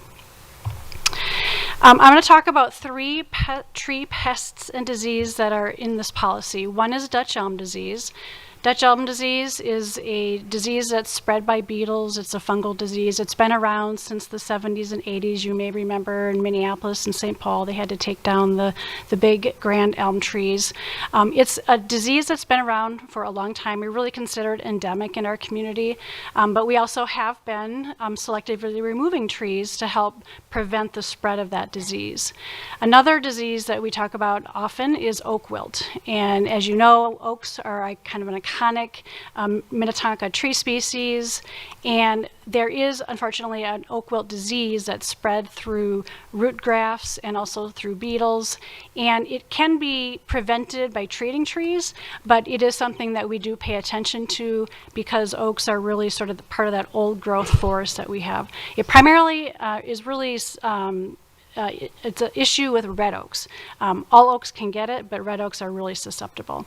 And then I probably don't need to tell you how important emerald ash borer has been in our community. We have tens of thousands of ash trees. Emerald ash borer is an insect. It was introduced from Asia, and it is really taken its toll on our community forest. We are now at the point where Minnetonka and the West Metro is considered generally infested. It's a designation by the Department of Ag, and it means the insects here, it is spread, and there's unfortunately really nothing we can do about it at this point. So jumping back in time a little bit, I just want to give a little bit of background on this policy that we have. In 2003, the Minnesota legislature authorized cities to regulate what they call a plant pest. A plant pest is a disease or insect that can spread and cause harm to the economy, to the environment, and human health. So those three, the diseases and insects that I talked about really do constitute a plant pest. And so in 2003, the state regulated or authorized cities to regulate that. In 2018, the City Council adopted a section in our nuisance policy called Plant Pest Control. It's Ordinance Section 840. And it, again, authorizes us as a city to declare a diseased or infested tree a nuisance. That means we can take some action on that. And sort of corresponding to that ordinance section, the council also adopted Council Policy 8.3, which really describes the implementation of how we manage these diseases and pests. And so it's really sort of about that implementation. It helps staff understand what we're focusing on. It also helps the community understand what we're focusing on. And so that's what we're here to talk about tonight, is just the Council Policy 8.3. We don't need to address the ordinance itself. Now, the really two main goals of that policy are to, one, manage or limit the spread of an insect or disease. The other is to really reduce the risk that comes from these trees that are dead or dying. Especially from a city's perspective, we're concerned about the public. So if it's on a road or if it's a trail, that's where we really want to make sure we're paying attention to any risk and minimizing the risk from these trees that are dying. Just to give you a little bit of understanding of what this looks like from an implementation standpoint and what we as staff actually do, because it's considered a nuisance, we go through what's called a nuisance abatement process. So I'm sure you've seen trees, especially now ash trees, that get marked with an orange ring. That means that tree has been marked to be removed. It doesn't always mean it's infected or it's diseased. It could be another reason, but oftentimes that's what it means. If that tree is marked on public property or in the right-of-way, which is owned by the private landowner, but the city has an interest in it, the city actually removes that tree, and the city pays for it. And that's part of the original policy that was adopted back in 2018. If that tree is on public or on private property, it is the private landowner's responsibility. So the city can mark that tree, but we can actually require removal of that tree. Either the property owner pays for it, or they can go through an assessment. So the city can actually take action and assess that back to the property owner. So that's kind of what it looks like when you see one of those trees marked with that orange ring. Just to give you a little bit of background on what we're talking about in terms of numbers, this is kind of some interesting data. We looked back in the past 5 years, and if you look at the top table, those are the removals due to pests and disease. For Dutch elm, it's been fairly stable from 2021 to 2025. We did have an uptick in 2025, primarily due to what we think is wetter conditions. It was something that happened all over in the metro, not just here. But oak wilt disease, as you can see, has been fairly consistent in terms of trees that we have been marking for removal. And then, as you can see, EAB infested trees or ash trees blows everything out of the water. It's really where we're focusing a lot of our time and energy on right now. And so I did provide some of the costs, as you can see, with each of those, for each of those years, which does constitute a little less than half of our overall forestry budget. So it's a significant part of our resource. And that's primarily just money that goes to contractors to remove trees. That doesn't include staff. We do have some public works staff that will do tree removal. And we have the institutional community work crew that will also do some tree removal. So these aren't all of the costs, but gives you a flavor for how much we're spending. And then I just wanted to put in the replanting efforts, because it's really important to mitigate the loss of these trees through our tree sale and what we plant on public property. We're trying to kind of mitigate that loss from these pests and disease. So I want to talk about the updates that are being proposed. I'm going to walk through the policy itself in the different sections. Where you see the orange triangle, that's the change that we're proposing. So the policy itself starts with fiscal responsibility. And as I kind of laid out in the implementation, if a tree is on private property, it's the property owner's responsibility to cover those costs. If it's on public property or if it's in the right-of-way, the city has been covering those costs. One thing that the policy has been silent on that we get asked a lot is about stump grinding. As you can imagine, if you take down a tree, most people understand that it means either removing limbs or cutting it all the way to the ground, and that's usually what's done to manage a pest or a disease. However, stump grinding really doesn't play a role in that, and so a lot of property owners want the city to pay for that. In practice, we have not. We have said that's on the property owner's responsibility because it technically is the property owner's land in the right-of-way, but it's been silent on that, so we're just hoping to have that clarification in the policy. So I'm going to walk through the three different diseases and pests. Dutch elm disease. So as I said, Dutch elm disease is endemic in our community. It's been here for a long time. It continues to persist. Removal is not going to slow or eliminate Dutch elm disease. We still have Dutch elm disease, but we also still have elm. So it kind of gives you a sense of, it's sort of really part of our community now, unfortunately. But what we're trying to do is, because of the emerald ash borer and the burden that's placing, and to clarify for property owners, we're not proposing anymore to just automatically mark and require removal for any tree that has Dutch elm. It really isn't based in a lot of science anymore. And so what we're doing is trying to reallocate our resources and refocus on risk trees, and that's really what's most important. So we just want to clarify that removal of trees that have Dutch elm on private property isn't something that's always going to be required by the city, but we really are going to focus on those trees that pose a risk to the public. So trees along streets and trees along trails that are on private property. We can still mark a tree that's on private property. It's still the property owner's responsibility, but we just want to focus most of our energy in that arena. Emerald ash borer, as I mentioned, we are generally infested. We can't stop the spread. It's really too late. If a tree is not treated, or if it's been treated, it's safe. If it hasn't been treated, most likely it already has emerald ash borer insect in it, or it soon will. We're in the peak right now for probably the next 3 to 5 years, and then we'll start to see a decline, but we will lose almost all of our ash trees. So there really is no point in having any kind of sanitation or control measures anymore, so we're proposing to take those out of the policy. It really doesn't have any bearing on spread of the insect by limiting our scouting and removal to certain times of the year, so we're proposing to take that out as well. And then like Dutch elm, we're proposing to really clarify that we're focusing on trees that pose a risk to the public, and so we may not always require removal on private property unless it's posing a risk to that public. And then similar with oak wilt, oak wilt is kind of endemic in our community. It's been around for a long time. It primarily only affects red oaks. We, again, are proposing to put our time and energy into educating people on preserving their oaks and treating them, and not spending a lot of time on forcing removal where it may not be necessary. If you have an oak tree that is adjacent to a lot of other oaks, it could be beneficial to require the removal on private property, but that judgment takes place in the field with our expert staff. So again, we're proposing to really focus on trees that are posing a risk to the public. Removal dates for infected oaks, it really, we're following industry standards. Science says April 1st was what it said in the policy. Really, it doesn't apply. It's really February 1st. So we want to kind of move that up. And then firewood, there's a lot of information on firewood handling, which was probably too much information to have in a policy. We always provide that information when we're enforcing removals.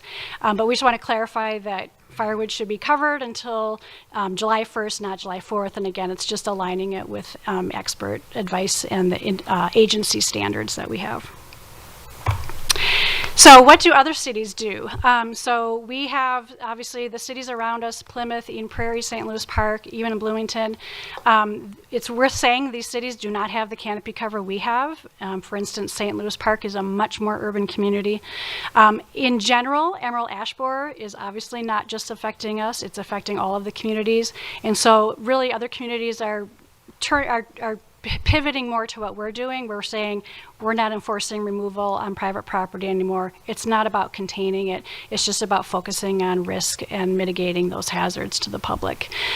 As far as Dutch elm and oak wilt, other cities are still generally requiring removal on private property if marked by staff. But again, they have very different community and canopy makeups. And so because of the burden of ash that we have, we can't be everywhere all at once. We need to sort of allocate our resources wisely. So we're choosing to say, and we feel like the science does support the fact that these diseases are really endemic. We're not changing the trajectory of these diseases. We're not early stages. So we're choosing to put our resources into the managing the risk that we have to the public. So, again, we're at the height of the infestation. These updates are really reflecting that shift in time and resources, and it's certainly post-EAB, kind of like post-pandemic. We can reassess when we get there and see where we're at. I just want to point out some resources for residents. It's not always all bad news. The city does allow for assessments. So if a tree is marked for removal on private property, and it's the cost of the property owner to remove, we do have an assessment process they can make use of to help defray those costs up front. We also offer oak preservation grants to anybody who wants to treat their oaks. That really is effective in preventing oak wilt, so we encourage people to do that. We've been recipients of some state-funded grants that have helped defray costs for the ash trees and ash removal. So we're excited about that, and we hope more will be coming down the pipeline. And then Hennepin County also has an ash tree removal program. So many people may not may not be aware of this, but they have a grant program that can help property owners who qualify to actually remove ash trees from their property. And then we have the annual tree sale. So we see that as a way of really replacing what's lost from these diseases and pests. And so we're hopeful that that's going to continue, and we have a lot of interest in that every year. And then lastly, I want to point out the state law. Our state tree law publication is a publication we hand out to a lot of property owners. If a tree is between two property owners and there's a dispute between two property owners, this publication does help people navigate that process of dealing with another property owner that may have a situation that they want them to deal with related to a tree or a dead tree. Typically, the city does not get involved in those private property disputes. So with that, again, the recommendation is to hold the public hearing and then adopt the resolution approving changes to policy 8.3 regarding the plant pest program. And I'm happy to answer any questions. Thank you, Ms. Yetka. Council, any questions? Councilmember Calvert? I just have one, and I'm not sure how appropriate it is. So our focus right now is on emerald ash borer, oak wilt, and Dutch elm.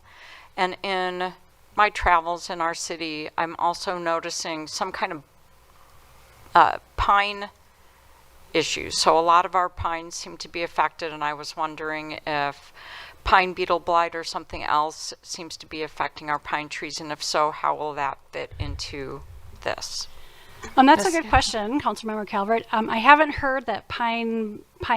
I'm not even familiar with what that There's is. pine beetle blight, and I'm not sure that that's what it is. I'm just noticing that there are a lot of specifically pine trees that are sick or dead. Right, and I don't know if these trees are adjacent to roads or sidewalks. We often in the spring will see issues with snow and salt getting sort of thrown on pine trees. They're very susceptible to that. So that may be what's happening. I haven't heard of any other type of common disease that's coming in or is more prevalent in Minnetonka related to pines. So that's good news. Anybody else, council, questions? Okay, well, we might have you back. Thank you, Ms. Yetka. All right, I'm going to open the public hearing.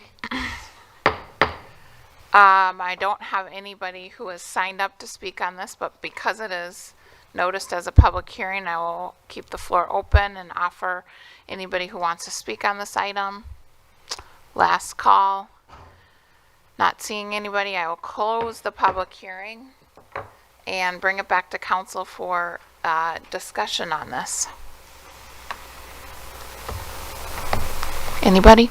Otherwise, we can approve it. Councilmember Yeah, Calvert? I was just going to say, it makes sense to me. These are, we're trying to base our activities on science and, what makes sense with our limited resources. And I'm glad that we have some resources from Hennepin County and elsewhere. But,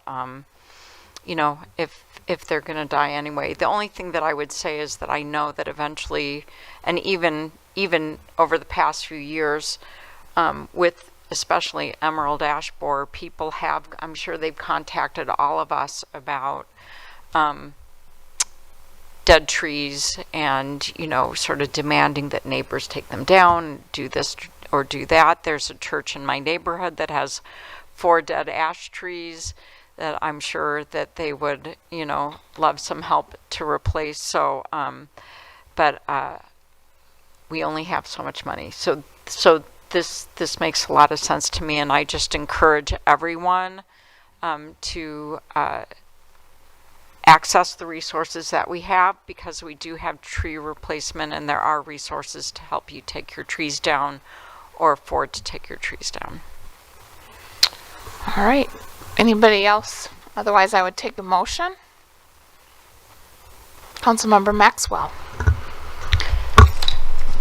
I move adoption of the resolution approving changes to Council Policy 8.3 regarding the plant pest program. Thank you. And a second, Councilmember Wilburn. I'll second. I have a motion by Councilmember Maxwell, a second by Councilmember Wilburn. Ms. Larson, please call roll. Calvert, Yes. Romaili, Yes. Coakley, Yes. Maxwell, Yes. Wilburn, Yes. Shack. Yes, motion carries. On to item 14, other business. Here's what we're going to do just for a process.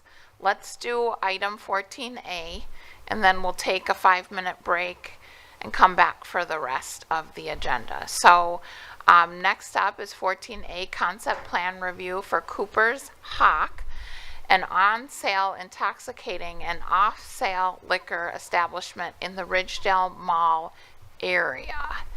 And Ms. Wishneck, are you presenting this? Yes, thank you, All right. Mayor and council members. This is we sometimes do this when we get liquor licenses because we kind of want to touch base with the council before the business goes through the more arduous process of applying for a full liquor license. So that's why we're here tonight. So the concept, as you described, Mayor, when you introed it, is an on-sale intoxicating restaurant license and an off-sale wine shop. And they don't describe exactly where in the Ridgedale area that they would be going, but there's vacancies. You might be able to guess where maybe some of these places might end up.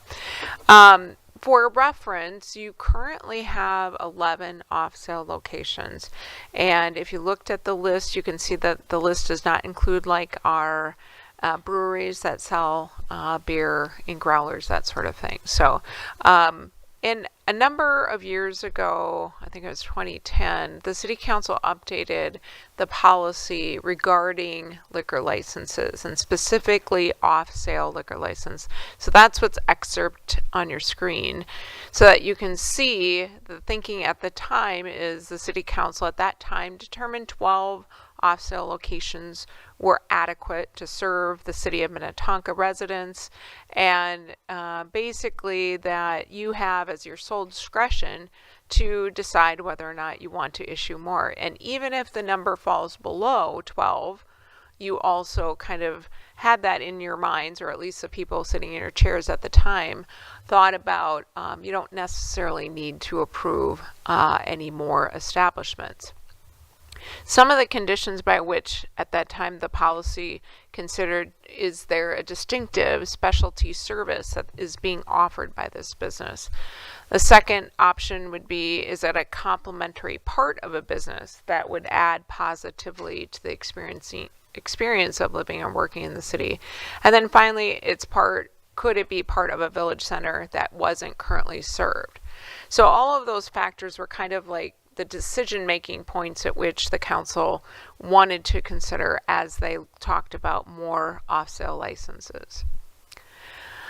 So the idea tonight is really to just hear from the people who are interested. The representatives from Cooper's Hawk are here tonight. Maybe talk about your general reaction to the concept and really about how that city policy is feeling with what this concept is describing. Provide that feedback to the business owner.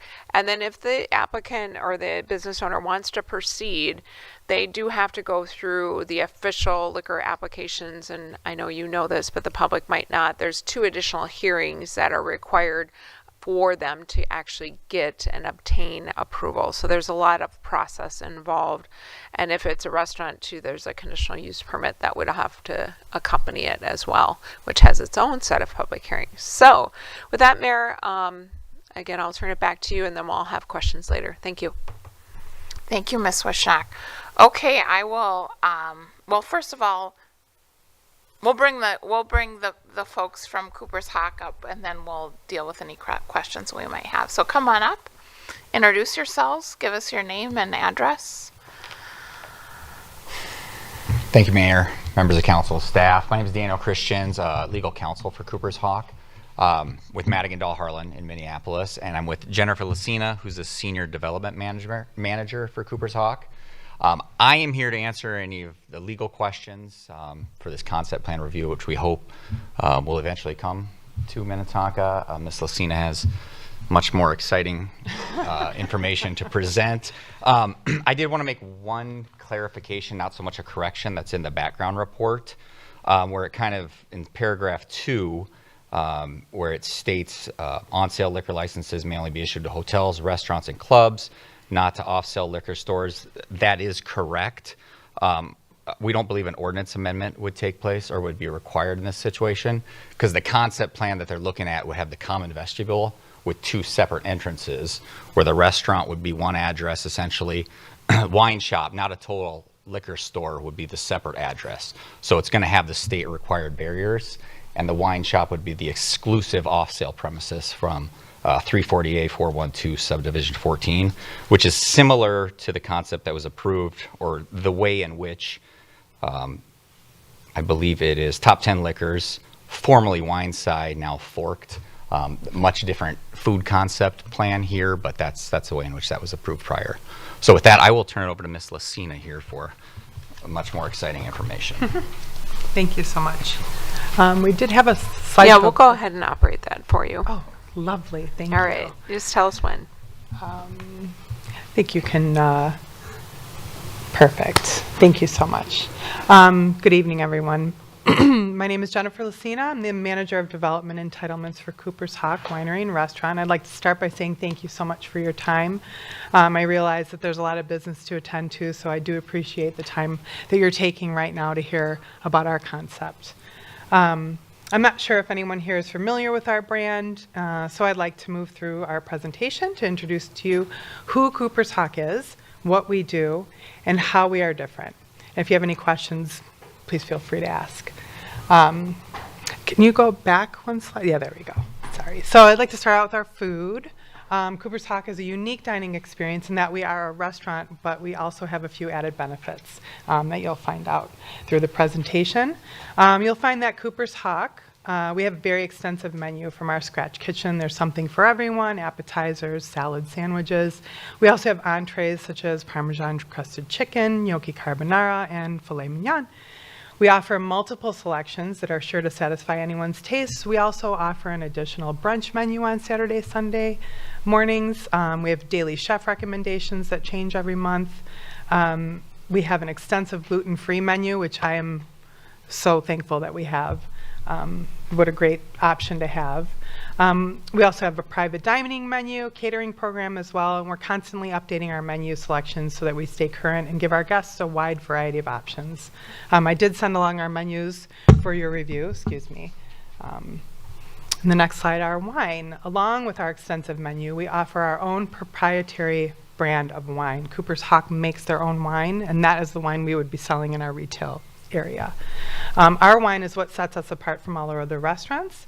We have over 60 varieties of wine, typical Cabernet Sauvignon, Chardonnay, those kinds of items. We also offer varietals that are blended, such as Cabernet Zinfandel or our Barrel Reserve, which is a blend of 5 different grapes. We also offer our Wine of the Month Club membership. This membership, depending on the option chosen, includes a specially curated bottle of wine every month that's exclusively available to Wine Club members. We have over 850,000 Wine Club members, making us the largest Wine of the Month Club in the world. Next slide, please. Our Napa Style Tasting Room. So as you enter a Cooper's Hawk, you'll walk into our Napa Style Tasting Room. This is where all the magic happens. On any given day, you'll find groups of people enjoying one of our wine tasting offerings, there are multiple options to choose from. We have a variety, a suite, and a luxe. And throughout that tasting, our knowledgeable tasting room attendants give a bit of a wine education with every pour. With each taste, there's tasting notes such as acidity, body, and then tidbits on the grape varietals used and the particular wine and the region that it comes from, and always some fun facts sprinkled in. We find that this experience is the first step in creating community, which is one of our company values. The relationship and connections made in the tasting room lead to many other experiences available for our guests to enjoy. As if wine tastings aren't enough, this space also provides a retail area filled with specially curated wine-related gifts such as glassware, wine decanters, amongst many other options that will extend your experience beyond the restaurant. Founded in 2005 by our CEO, Tim McHenry, we're sailing into our 21st year of business. I'm proud to say that I've been with the company for 18 years, so it's kind of very special to me as well. We've not only expanded the number of locations, but we've expanded the number of additional experiences for our wine club members and our guests to enjoy. Along with their monthly bottle of wine, as a member, you're offered other opportunities to expand your benefits, such as monthly themed wine club dinners in the restaurant, there's celebrity chef events, wine trips around the world, and we recently added exclusive wine Cooper's Hawk Virgin cruise to the mix. So it was a 4-day cruise that wine club members were able to go and wine and dine with our CEO, and all of our leadership team were there as well. As a company, we're constantly finding new ways to expand and create community. We realize that not everybody can take a trip to Napa or to France, so that we want to bring that experience to our guests. Next slide. Thanks. This here's a quick snapshot of our numbers. It's been a thrill to update these slides as we expand. And I like to highlight the ones that I like the best, which are over 600 wine awards earned through various wine competitions, 76 locations. We have 3 Piccolo Buco, which is our additional concept that we're working on. It's a Roman-style pizza concept. Excuse me. And the 850,000 wine club members, which I think speaks for itself. Next slide, thank you. As you can see, highlighted here is a few accolades achieved by Cooper's Hawk, and my personal one is the first one, which is SAG-AFTRA. We've been partnering with them since 2018. As of late, we're partnering with them to build and run their green room. So all of the actors that come in, they go through the green room, and then they come on out after they're either presenting or receiving an award. So we have a lot of pictures with celebrities drinking Cooper's Hawk wine. Our positive impact, I love this. This is my favorite actual slide. The ways we positively impact the community are highlighted here. Not only does each location contribute on average $1.2 million a year in annual taxes, we also employ 120 to 150 new team members. We partner with local vendors and contribute to local charities and charitable events. Another way we would create community is by commissioning local artists to create pieces that bring the vibe of the community into the design of the building. Sometimes we'll do a mural on the outside, sometimes it'll be a mural on the inside, or a piece of artwork that really makes, when you walk in, if you're from Minnetonka, you know that you're in Minnetonka walking into our restaurant. We do truly want to become part of the communities that we enter. Each average unit grosses $11 million a year in annual sales, and as you can see, we plan on hosting our guests during typical restaurant hours, so nothing too late. We're closed by 9 or 10 o'clock at night. Company growth. Currently we have 76 high volume locations in 14 states, and as you can see, that number will change rapidly with the additions of Colorado, South Carolina, Nevada, and now Minnesota. We have a location that we're currently designing for Woodbury. And along with this presentation, I've added onto the end of it the floor plan and some of the renderings of the exterior of that specific elevation for Woodbury. And we realize that the city of Minnetonka limits the amount of off-sale retailers, and currently, as I understand it, there's one left to issue. And we're essentially here this evening just to introduce the concept to you, and in hopes that will be considered as a welcome addition to the community. We'd love to be able to confidently understand that we can secure the appropriate licenses to come in to join the community of Minnetonka. Thank you again for your time. I appreciate it. Thank you very much. Don't go anywhere. We I might won't. have some questions I'll stay for right you. here. So, Council, any questions before we kind of talk about, answer our questions? Oh, yeah. Thanks. I just want to triple check. So your wine off sale area is just wine. There's no other No other liquor sold. alcohol. Okay. It's just wine. We have sparkling wine. We also have a non-alcoholic wine that we offer as well. Excellent. So it's more like what you would see as a gift shop tasting at a if you went to a winery in Napa. Correct. Yeah, what we want to do is be able to supply our wine of the month for our members. So the idea would be they would come in to grab their wine of the month and then either leave, or they would enjoy their wine with their meal and their family at the restaurant. Great. Okay. Well, we don't have any questions now, but we'll call you back up if we do. Thank you so much. Yep, thank you. Thank you. And then Ms. Wishnak, do you have questions? Okay, here we go.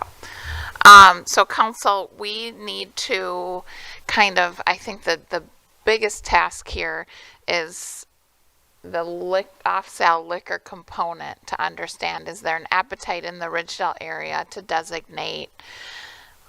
potentially designate that last remaining liquor license for a concept like this? Councilmember Maxwell.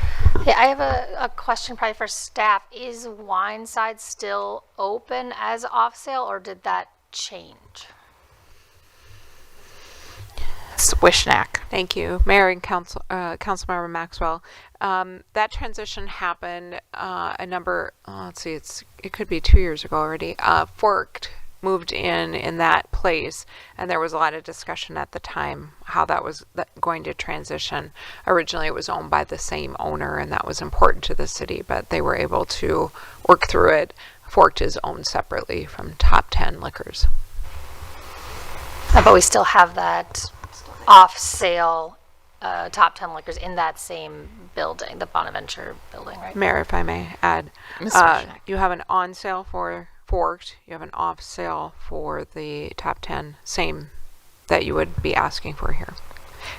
You've never, in the history, at least in my 20 years here, you've never talked about having on sale parameters. So you haven't talked about on sale, like on location, like a restaurant maximum. So with liquor, if that makes sense. Okay. Thank you. Councilmember Romali. Yeah, thank you. I just to follow up on that. So we're not looking at limiting, like having a restaurant there. Our main question then would be whether we would have the off sale. Is that what we're really getting at here? Ms. Wishnak. Thank you, Mayor and council members. It really is about this kind of policy interpretation and trying to get some feedback from you all, whether or not you're comfortable going to 12. Do you think it meets one of the A through C's on this list here?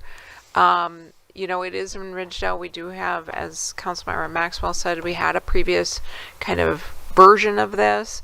Again, just trying to check in with you, get your pulse as to whether or not you think there's some validity of going forward at least. Thank you.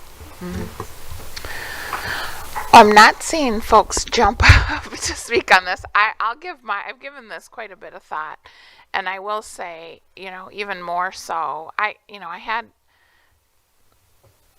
Wineside and Top 10 were kind of sold to us as a pretty cool concept. It didn't work out. It is what it is. That was a different concept in the sense of it came with a full-blown liquor store attached to it. You know, this is quite different than that, and this is, I'd say, you know, certainly what they were looking to do with Wineside and Top 10 was really pump up sales directly into, it seemed like, into the liquor store. I mean, these seem more complementary and very wine focused, obviously, and more gift oriented in how it presents with the glassware. And so I'm fairly comfortable with this as a concept. I'm not sure how many people would go there exclusively.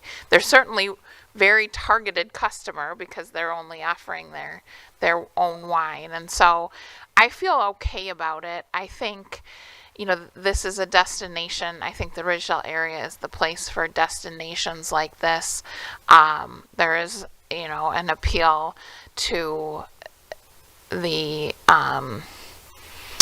vineyard experience, kind of what you get when you go to a tasting room at a vineyard and have the gift shop there. So I think this is unique enough and doesn't scratch the same itch as all the other liquor offerings in the Ridgedale area. Councilmember Wilburn. Yeah, I would pretty much agree. I would say, like, if we were talking about just off-sale liquor.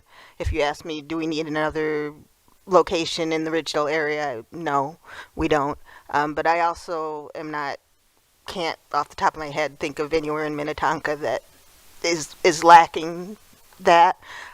So I would say yes, I think that the concept is unique enough, and with it being just a wine only and really focused on their wine and working with the restaurant, I would feel comfortable. Yeah. I'll go with Councilmember Rameli first. Oh, thank you, Mayor. Yeah, I'm echoing everything everybody else has said. And the other thing that was appealing or interesting to me is this, idea of creating community by, doing some of the wine club and the dinners that it sounds like, there's almost even, some of the travel or who knows, and then bringing in, kind of local talent and in terms of artists. But so I think, I like this focus on community building. I think this could be something different that I don't see really necessarily happening elsewhere in Minnetonka. Councilmember Calvert. Thank you, Mayor. I think about Wineside and sort of when it happened, and sort of, there have been a lot of downward pressures on the restaurant industry, and I have concerns about that now as well. But it's, I agree that this feels very niche to me, and that I think that can be a good thing, and it could also be a drawback, but I can't think of a reason not to try it. And, we have vacancies in the Ridgedale area that, we could fill. It's a very specific demographic. I agree about the community building. So I can't think of a reason not to do it, and that's, to me,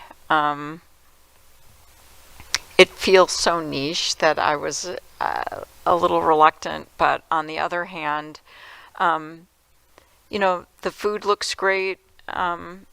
The examples of architecture and so forth that they presented, it looks like a very lovely experience. And, I always felt that our dining options were limited here for many years, and we seem to be getting a bigger variety with El Bodegon and some of the other options that we're getting in Minnetonka. So this seems like another option. I don't see a reason not to, because it is just wine. And I lived in Santa Barbara for 12 years, which is wine country, and it really is, if you're a wine connoisseur, or you're just, someone that drinks wine, that's what you drink. And this is the kind of place that you'd like to go to. Councilmember Coakley. Thank you, Mayor. I also think this is a unique establishment, and I like the concept. I think for me, I like the idea of presenting employment. I mean, the 120, I don't know if you have that many at that location if you create it in Ridgedale, but I like that idea. I mean, folks need employment, and then also a little bit of concern about the upscale. It seems like an upscale restaurant, so I would be concerned a little bit about price point for people being able to you want it to be welcoming in the community, but I know a lot of young people go to Ridgedale to hang out. And is this a place where, one, can young people go there and afford it? And then two, just making sure that young people are not getting access to wine. I would be concerned about that.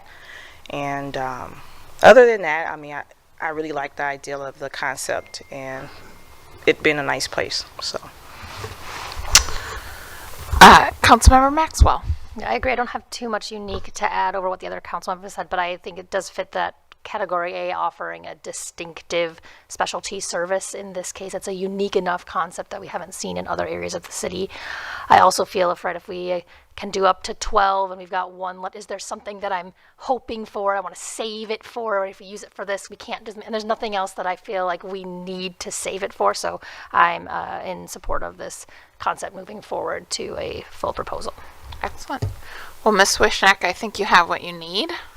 I do indeed. Thank you, Mayor and council members. Just a note, the next step in the process is that full application. We'll go ahead and do hearings when necessary. Thank you for the feedback. Excellent. Thank you, and good luck, and hopefully we'll see you back here again in a more formal way. All right, we're going to take a 5-minute break. We're going to come back here just before 7:55 and get through the rest of our agenda.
All right, we're going to get started again.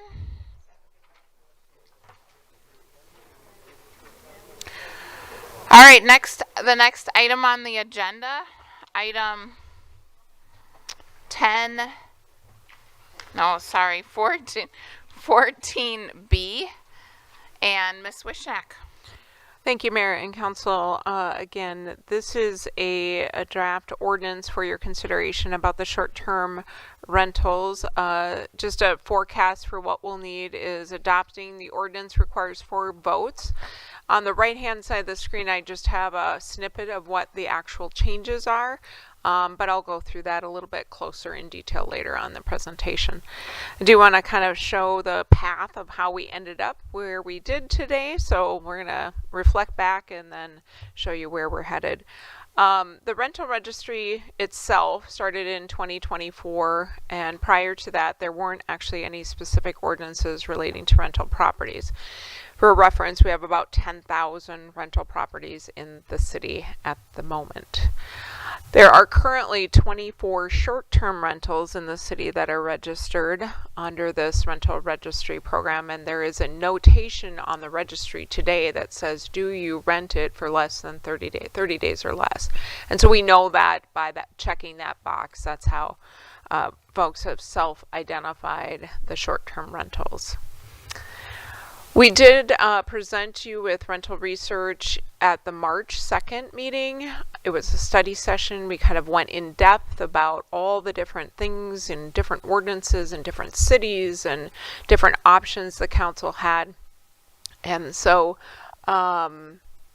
basically under that scenario, a short-term rental is a property where a person property owner rents all or part of a home to guests for less than 30 days, kind of consistent with kind of our question on the rental registration.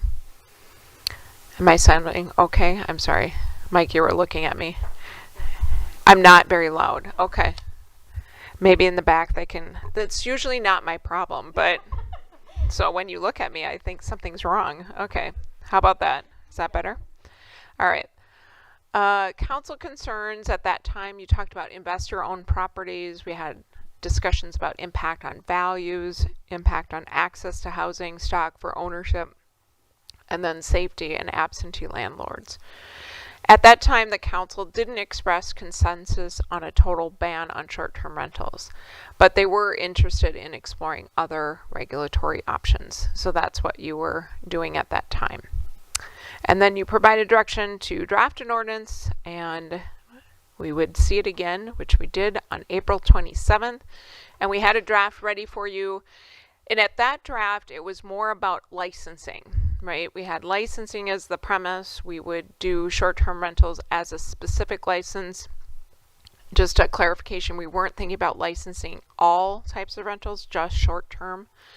And it would require that no owner or applicant could own or have an interest in more than one licensed short-term rental. And the council discussed their concerns. You had concerns about that and how violations would be addressed. You talked about homestead status and if regulations should be licensed or just registration. When you came through that meeting, the consensus at that point was to change the introduction of the ordinance to allow only homestead short-term rentals and then require them to be registered with the city.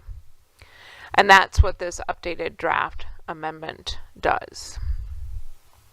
I do want to share some feedback with you, things that happened in the interim. So you adopted that. We opened the Minnetonka Matters page the very next day to show the public what was being proposed. And on May 13th, we had a virtual meeting with those who are actually registered owners of short-term so we could tell them what the draft ordinance said. And if you want to watch the meeting, it's posted on the Minnetonka Matters website. You can review what was said and what the discussion was. But generally, to let you know, 7 people did attend the meeting, and the comments that they shared related to really the benefits that guests bring about local spending, talking about supplemental income for current owners, and then the reasons why people stay at short-term rentals. And overall, there was a concern about homesteading requirement, but acknowledged that there were concerns, that there are concerns that they knew about corporate investor-owned properties. Then we headed to the Planning Commission. That's where the official public hearing was held. So commissioners did ask a variety of questions. They talked about accessory dwelling units, or ADUs, talking about that they could be rented as long as the property owner resides at the primary residence, or ADU. That code section is already in the city code, so it was just reminding, maybe people hadn't referenced that recently, but that has always been in the code since ADUs were amended a number of years ago. No properties in this ordinance or draft would be grandfathered in. So there was some confusion, and the Planning Commission does deal with grandfathering or existing nonconformities on a pretty regular basis. So I think this being in the rental registry section of the code was a little bit confusing. So we want to make sure that folks knew that there is no such thing as grandfathering. When you have a situation where there's somebody who can't prove that they're homesteaded, they wouldn't be able to get a registration. So that's how the ordinance works, and that's an annual action. So we went through that with the Planning Commission. The next one was about property management services, and that would be prohibited for short-term rentals, and then would not be prohibited, excuse me, I said that wrong. My apologies. And then short-term rental registration would be required and renewed annually, just like all rentals in the city. So again, putting the 2 and 2 together with short-term and long-term rentals.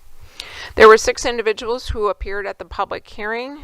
There were people who spoke in support of it. They expressed negative impacts to their neighborhood, concerns that they had about safety and nuisances relating to short-term rentals. A number of folks expressed concerns about the impact of short-term rentals on their investments and their ability as owners to sell. There were some that spoke in opposition. They indicated that regulation was necessary, but restricting it to just homesteaded status would be serving or function as a near ban. It also is limiting and penalizes responsible owners who are not homesteading their properties.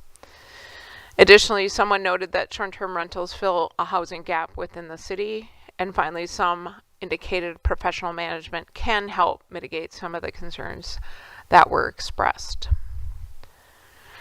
So in the end, we asked the Planning Commission not for a formal recommendation, again, because this doesn't act as a zoning ordinance or a zoning provision. Their role was to hold the public hearing, but we asked them to provide you feedback, at least that you would have some information from them about their opinions. And so we kind of put them in 2 buckets. One was the advantages of the proposed ordinance that you see tonight, and then the drawbacks that they saw. So one of the things they mentioned is the first thing was ensuring a stakeholder in the neighborhood to address problems was attractive to them. Also protecting ownership and existing residents about the quality of life that they're experiencing. Homesteading, one of the commissioners said it was an elegant solution, verbatim. And then the next one was, it does not prevent someone from renting out a home long term. So they recognize that there is still rental happening in a longer term situation, and that can happen throughout the community. And so maybe just a kind of a recognition, I would say, of that. The next issue they mentioned was it does not rely solely on property management, which could change over time. And then finally, it maintains resident ownership opportunities. On the drawback side, they could only think of one drawback, and that was about perceiving as not being business friendly. Because if you're doing this type of short-term rental, it typically is a business venture, and maybe that was being perceived. And if that's the concern, then the Homestead +1 could be considered. But that +1 should be in a commercial area was one of the commissioners' opinions. We also did have public comment on the Minnetonka Matters page. I believe you have 2 more that were in the change memo tonight. And most of the feedback, I would say, and I hate generalizing people's comments because everybody has a very specific issue, and so I don't want to discount individuals and what they wrote, but I would say most of the feedback did support some type of short-term rental regulation. And the primary disagreement, if you read some of the ones that didn't support it, it really was focused on that homestead requirement. So the next step, so if you do approve this ordinance tonight, we would go ahead and we talked about in our last couple of meetings, we talked about some futuristic adoption date, and that was really to understand that these are businesses and that people have to transition to allow them to kind of unroll what they were doing, especially in the non-homesteaded situation. And by the way, I think somebody asked me what the numbers were. So 24 short-term rentals in the city, and 14 of those did not have an address that lined up with the short-term rental. So I would say about 14 out of 24 if you were looking for that information.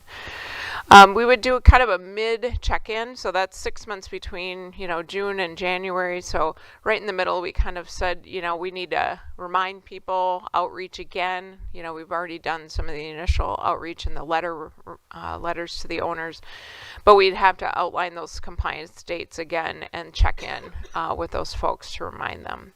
And then January 1st would be the implementation that is being proposed. And again, very short for a pretty large issue, pretty short ordinance changes. Again, you're not changing any requirements for registration. That would stay the same. They would register as usual. The only thing you would check in addition to all the other things that we do is you would check for the homesteading in this ordinance.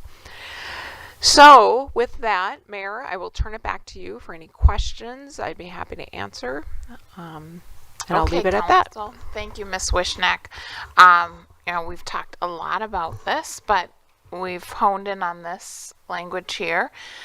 Questions first. Councilmember Coakley, go ahead. Thank you, Mayor. My question would be, what would happen to the 14 that's not homestead? What's going to happen with that? Because since it can't be grandfathered in. Ms. Wishneck. Thank you, Mayor. And Councilmember Coakley and council members, this would prevent them from renting as a short-term rental. They could probably transfer to a long-term rental if they so choose. However, if they don't have a homestead, when they register next year, there would be no registration issued to them. Okay. Thank you. Councilmember Wilburn.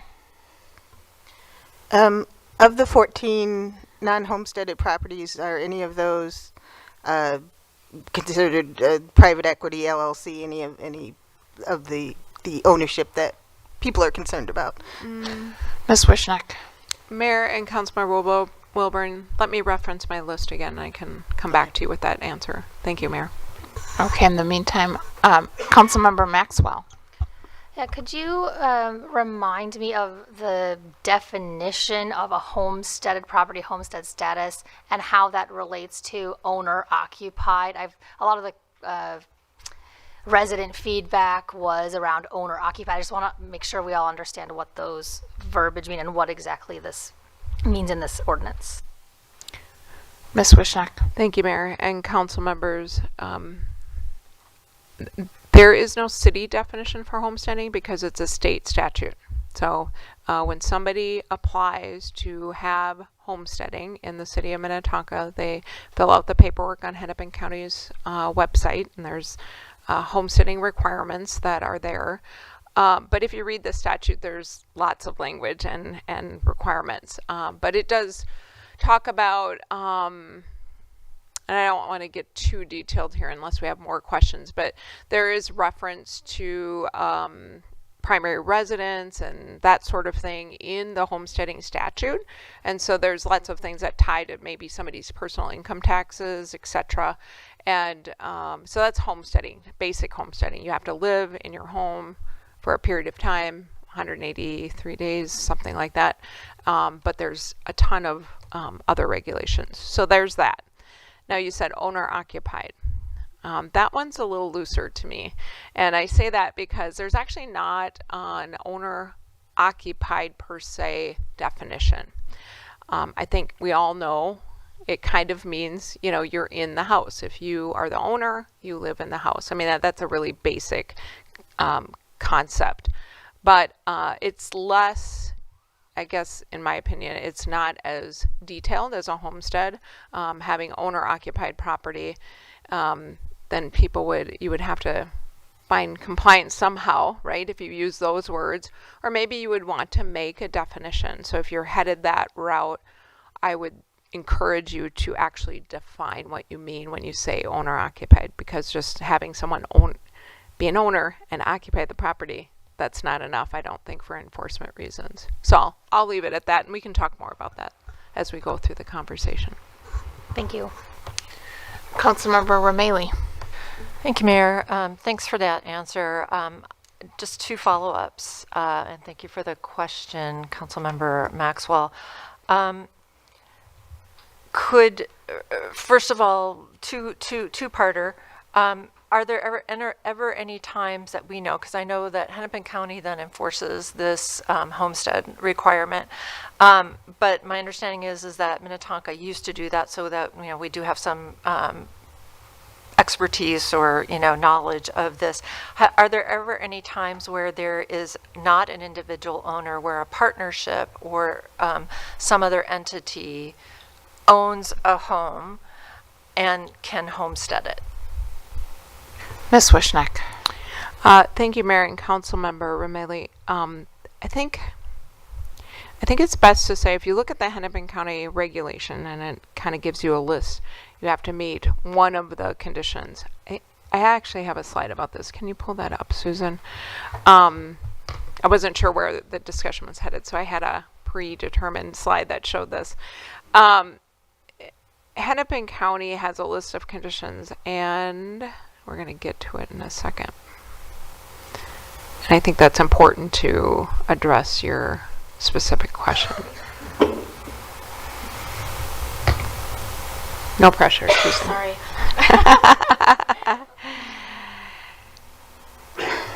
There we go, the extra slides. Thank you. And go to the second slide. There you go. All right, so on the Hennepin County, there we go. On the Hennepin County side, if you have yes to any of these statements, you own a property as a Minnesota resident, you own the property in your own name, not a business entity, okay? You live in a property year-round, or you or your property co-owner have a social security number or an individual tax ID number, or your relative lives in the property. It must be your child, grandchild, sibling, parent, etc. Again, the key word here is any of those to be qualified for homestead. I would encourage you not only to rely on that kind of website, I would call it more public-friendly language. There is so much in the state law that talks, I just excerpt one section of statute 273 that talks about some of the homesteading and kind of the classifications of how they do that. So to answer your specific question, I think that the business entities wouldn't apply. The only exception, I think, would be in a trustee situation, which isn't an actual LLC, but it is a different entity than a private owner, if that's helpful. In a trust. In a trust. Mm-hmm. Okay, yeah, that sounds like that could be an issue, potentially. I guess this is coming up because a couple of residents contacted me and talked about properties in a neighborhood that one of whom which has been on the market. The owners are not in there living in the home. It's on the market, and yet it's listed as homesteaded on, you know, Hennepin County records, and yet the owners are not living there and renting it out as an STR, as a short-term rental. And then another one in the same neighborhood in which the owner purchased it but has never lived in it, has been renovating it, and it is also claiming homestead status. And my neighbor understands that, or the resident in my neighborhood understands that the owner told her that he is planning to rent it out as on Verbo. So I guess my question would be, you know, that's what brought this to mind. what is the, first of all, are they homesteaded legally? Would these people be able to go to Hennepin County then and say, what's the situation here? Ms. Wishnek. Yeah, thank you, Mayor and Councilmember Romali. It's really like the enforcement of homesteading, right? I think is where you're headed. And I think that, and I've done this before, if there's information that the city has that is contrary to what we see on, let's say, the Hennepin County website, and it says homesteading, but I know the person isn't homesteaded. They're not living there when I'm talking to them, and they're communicating from a different location, right? But I don't want to assume I know their situation. I don't want to assume I know that they haven't lived there for the days that they're required to. So I don't ever make that opinion myself. I share that information with the county, as do other staff members that run into that situation. So if we notice that there's a homestead on a property, but we're dealing with them and they're not living there, or there are indications that they're not living there, we will report that to the county. All right, thank you. And I guess one more, like I said, my second follow-up. Yeah, hold on one sec. It looks like Mr. Nilsson wants to weigh in on that. Mr. Nilsson, go ahead. Thank you, Mayor. Councilmember Romali and Julie stated it well. I was trying to find the enforcement provision in state law, and the homesteading statutes are kind of a morass that maybe you don't even want to fall into. But there are enforcement provisions, I know, and I will probably not get this right, but I did look at them some time ago. For example, when there is a sale or a transfer of property or other qualifying events, there is a requirement in state law that they update the homestead status, be either changed, altered, updated within 30 days. There are also for penalties provided for having a fraudulent homestead status, and that can include payment of the tax rate that you would have been subject to, monetary penalties, and I think potential prosecution as a misdemeanor, which would be the maximum penalties of up to a year in jail and a $3,000 fine. All right, thank you. And is there anything precluding us from doing both the homestead requirement and just saying owner occupied, like some of the other cities do, in order to just kind of make it clear? Mr. Nilsson, take this one. Sure. Mayor, Councilmember Romali, I think to me that almost seems redundant. Okay. Because I think homestead status means primary residence, and owner occupancy means occupying your residence. So it's all sort of somewhat one and the same.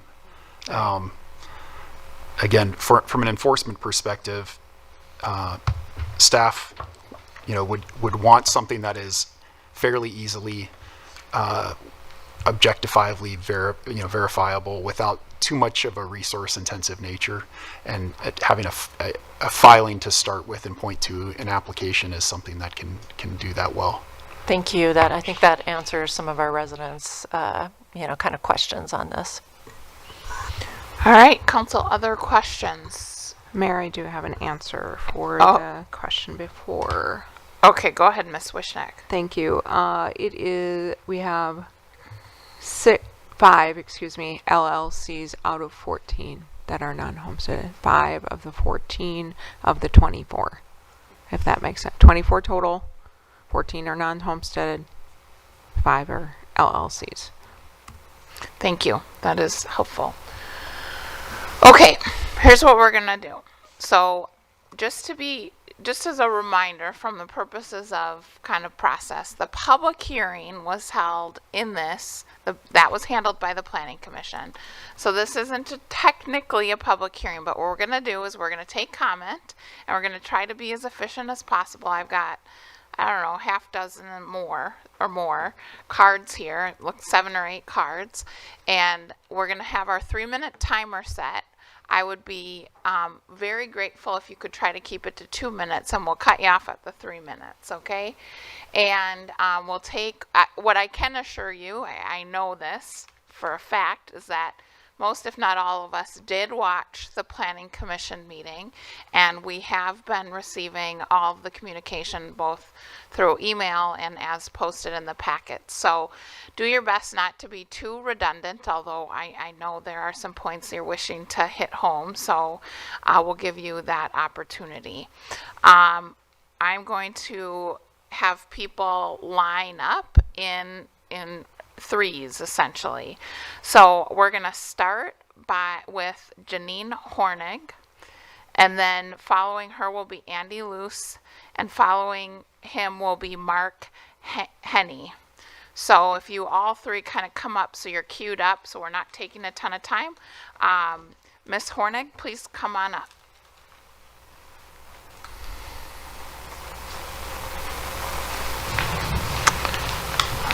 All right, not seeing that person.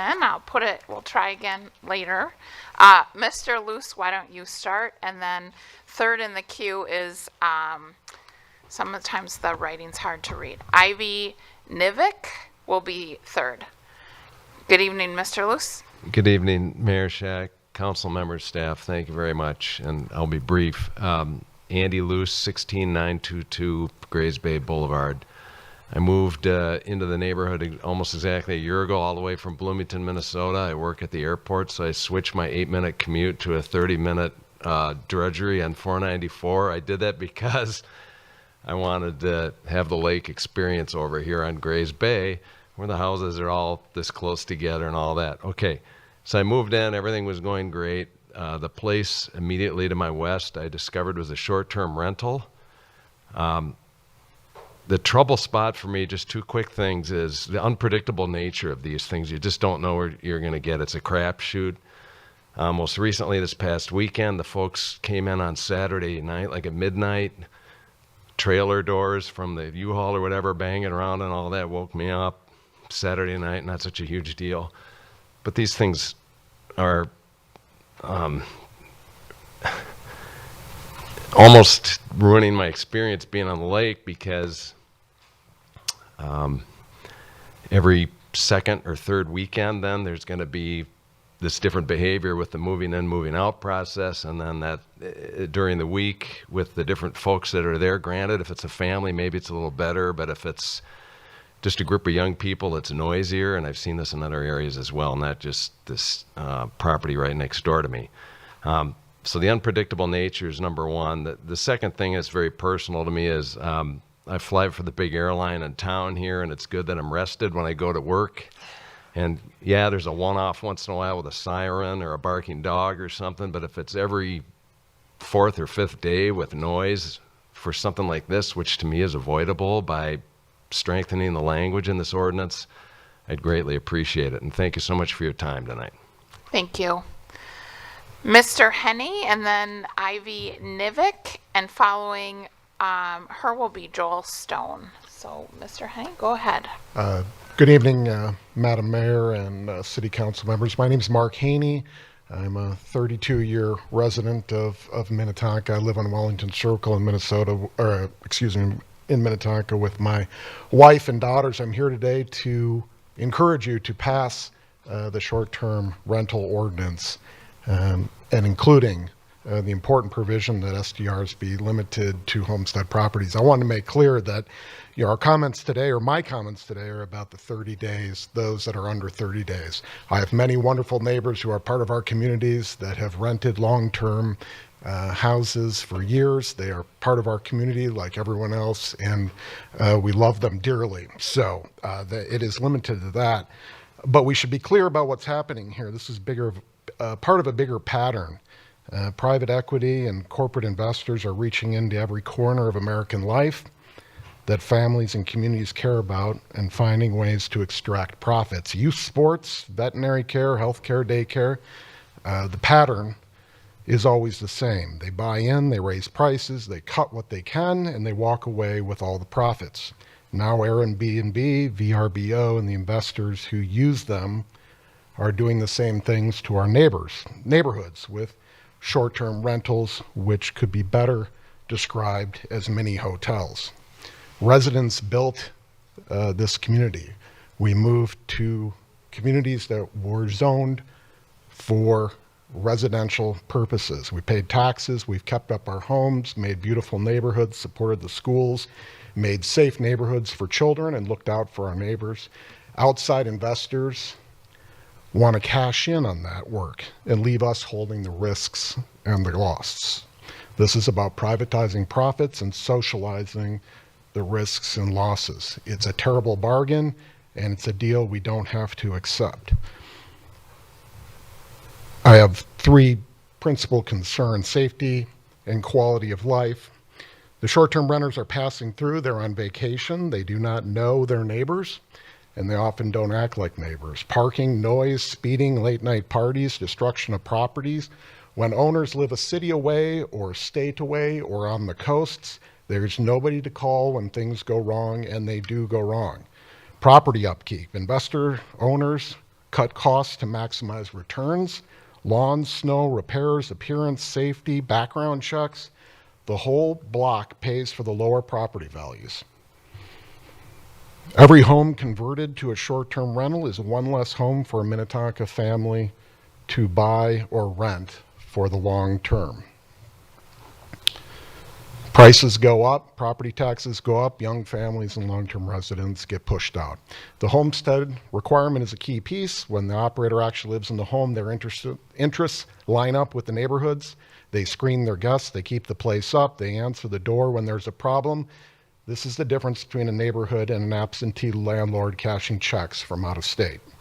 Please pass this ordinance. Thank you. Thank you.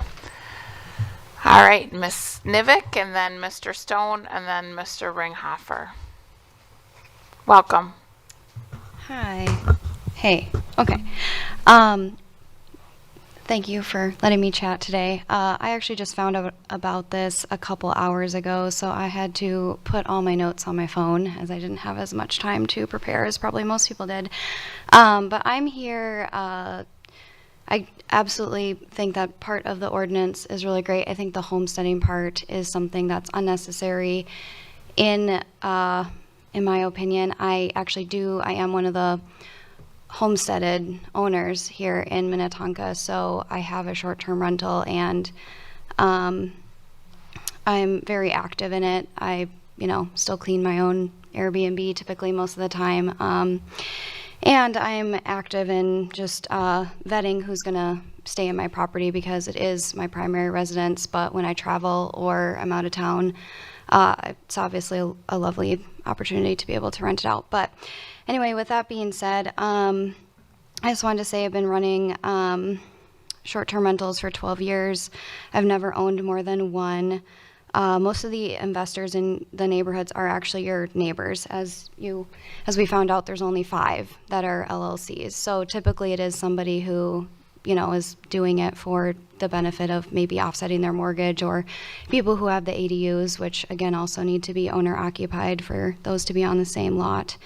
But anyway, the cities that have outlawed this have much less expensive homes that easily turn a profit, and the land value in Minnetonka simply does not allow for a saturated STR market. As we've established, there's only 24 here out of 23,515 homes in the in the city. So with that being said, the few of us that are offering a home to traveling families are offering a service that is not readily available to rent. Typically for families who are coming into town for like a wedding or a graduation, which is who I've rented to the last 2 weekends. So it's been families that are here celebrating a wedding, families who are here celebrating, one of them was a white coat graduation. But anyway, with that being said, the other thing that I've done is midterm rentals, and I don't know if this is going to affect that or not, but midterm rentals are typically 30 days or more, but less than, a 6-month rental. And I've done that for insurance housing, so people who are displaced out of their Minnetonka homes that want to stay in the same school district, maybe for their kids or near their jobs. So it's important to me that, that would not change.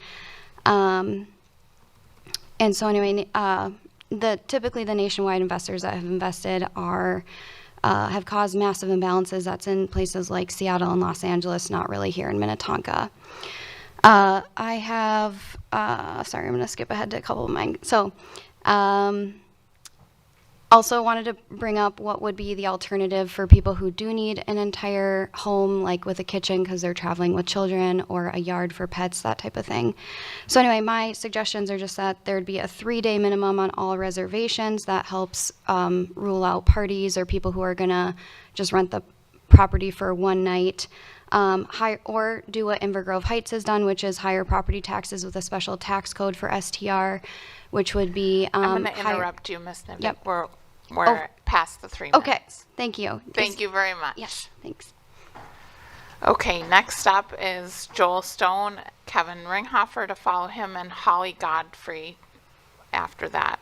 Mr. Stone, and I understand they're ready for your slides there. Yes, Mayor, City Council, and staff. I have to apologize. I was misinformed. Staff informed me at the break that they're happy to run a PowerPoint. So thank you for that. This is my backyard, but this is not my people. This is people, guests of the short-term rental next door. There are 5 guests in my backyard from the short-term rental and 1 dog. Why do they migrate over to my backyard? Because the owner's short-term rental dock is decrepit and dangerous. One guest fell between the dock panels and cut up his leg. Would the STR guests tell grandma to board a kayak over rocks and decrepit docks? No, they'll venture it over my backyard where it's safe. Guests don't care about behaving neighborly. They will be gone in a few days. What do they care? Long-term neighbors generally would not behave like this to a neighbor. Next slide. Here's a typical VRBO and Airbnb guest in Minnetonka short-term rental. There are a couple that raised their kids in the metro area. They're retired, moved south. They have grown adult children and grandchildren that are still in the area. They don't want to get a hotel. They want to get a place to gather. Next one. Typical stay is they arrive on Sunday. They stock up on food and alcohol Monday. They invite friends over on Tuesday from their former neighborhood. They invite the kids and grandkids over on Wednesday. They invite the old coworkers over to party on Thursday. Invite everybody back to party all weekend. And time to go on home on Sunday when a new group arrives, and rinse and repeat all summer long. Internet platforms like Airbnb and VRBO screen guests, that's false. They require a photo ID, but only for the one person, the buyer. There's no background checks, no employment verification, no criminal checks. If a guest is banned by Airbnb or VRBO for having trouble or parties or damage, they just have a different email, and they make a different email, and their spouse or their parents book for them. Here's my neighbor's, maybe move it up a little bit. My neighbor is a short-term rental. You can see in the upper right corner, the fence needs a lot of chip paint. The railing has about maybe a foot and a half underneath the rope there that a little kid can fall. 4 feet, panels falling off, concrete blocks in the bottom right sitting around. Next slide. Here's a short-term rental that brought gas caddies and gas cans, 7 gas cans to fuel all their illegal number of boats, and right it with an open flame a couple feet away. Here's the green light, green areas where they're allowed to park their boats. The red, everything in red, they're parking them illegally, but they don't care. The LMCD comes out. By the time they come out, the guests are gone. Grandfather allowance, this would not be fair for all residents. Oh, the grandfather one? Oh. Slide 7. Okay. Okay, that's fine. Some claim that residential nuisance laws are adequate, but they're really not, because these people aren't violating the laws. It's the frequency. It's every night, party after party. They're just having noise. They're having fun, and they're not breaking the law. It's just the every night. They're not working. They're not going to school. They're on vacation. Thank you very much. Thank you, Mr. Stone. All right, Mr. Ringhofer, followed by Holly Godfrey and Janine Hornig. Mayor and City Council, thank you for the opportunity to speak again. Kevin Ringhofer, 2200 Indian Road West. I'm speaking in favor of the proposed homestead-only short-term rental ordinance. Investor-owned short-term rentals are a commercial endeavor, and its primary purpose is making money, which seems to be starkly different than the families or individuals who are living and choose to live in a residential neighborhood because they want to live there or they want to be part of the neighborhood. There may be something in the zoning code rewrite that's in process that may have some recommendations, further recommendations for short-term rentals. I think they could probably even be limited farther than just the homestead requirement. And maybe some in terms of where short-term rentals should be located. Maybe it's more suited for a commercial area. At this point, the homestead only short-term rental makes sense. It's also consistent with the other Lake Minnetonka area cities. And then finally, as one of the speakers pointed out before me, allowing an investor-owned short-term rental takes a home away from a family and an individual who's wanting to live in Minnetonka. And secondarily, it only usually puts upward pressure on home prices, which we don't need in Minnetonka. So thank you. Thank you, Mr. Ringhofer. Holly Godfrey, followed by Janine Hornick. Hi, I'm Holly Godfrey. I live at 3509 Lilac Lane in Minnetonka. Everybody's pretty much covered all the points that I was going to make, so I'll shorten it up really quick here. I ask that you adopt the ordinance to limit the STRs to the homesteader only.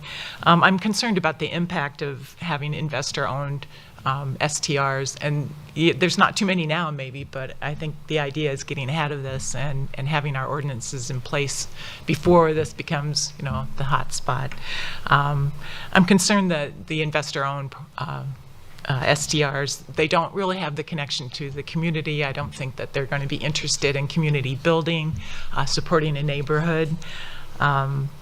Their motivation is to make money. That's what businesses do. I'm also concerned about the pressure, the changes in availability of this housing for young families. My neighborhood is very desirable. It has the old stock that is spoken about a lot in the comprehensive plans, the older homes that young families can afford, and they are the ones that are continuing my neighborhood to grow and change. And I think that pretty much covers it from everybody else's, comments as well. So thank you. Thank you very much. Janine Hornick. No, still not here. All right. I missed the part about getting a card. I must have Come on up. Come on up. Make it quick.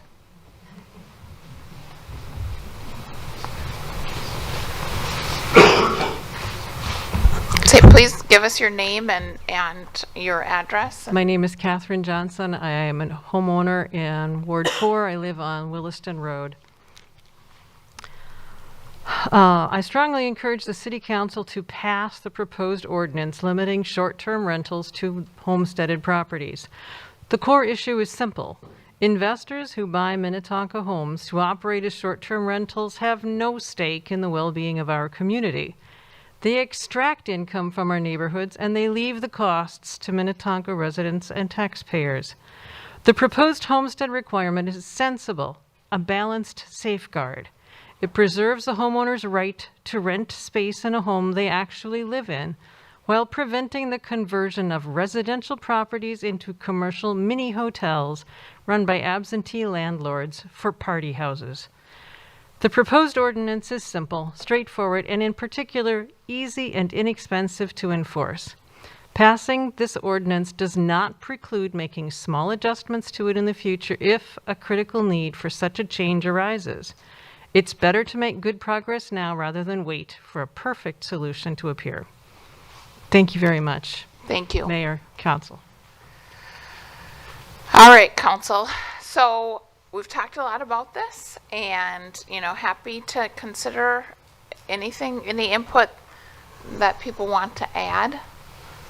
So, floor is yours. Councilmember Maxwell. Yeah, I'll start. We have talked a lot about this.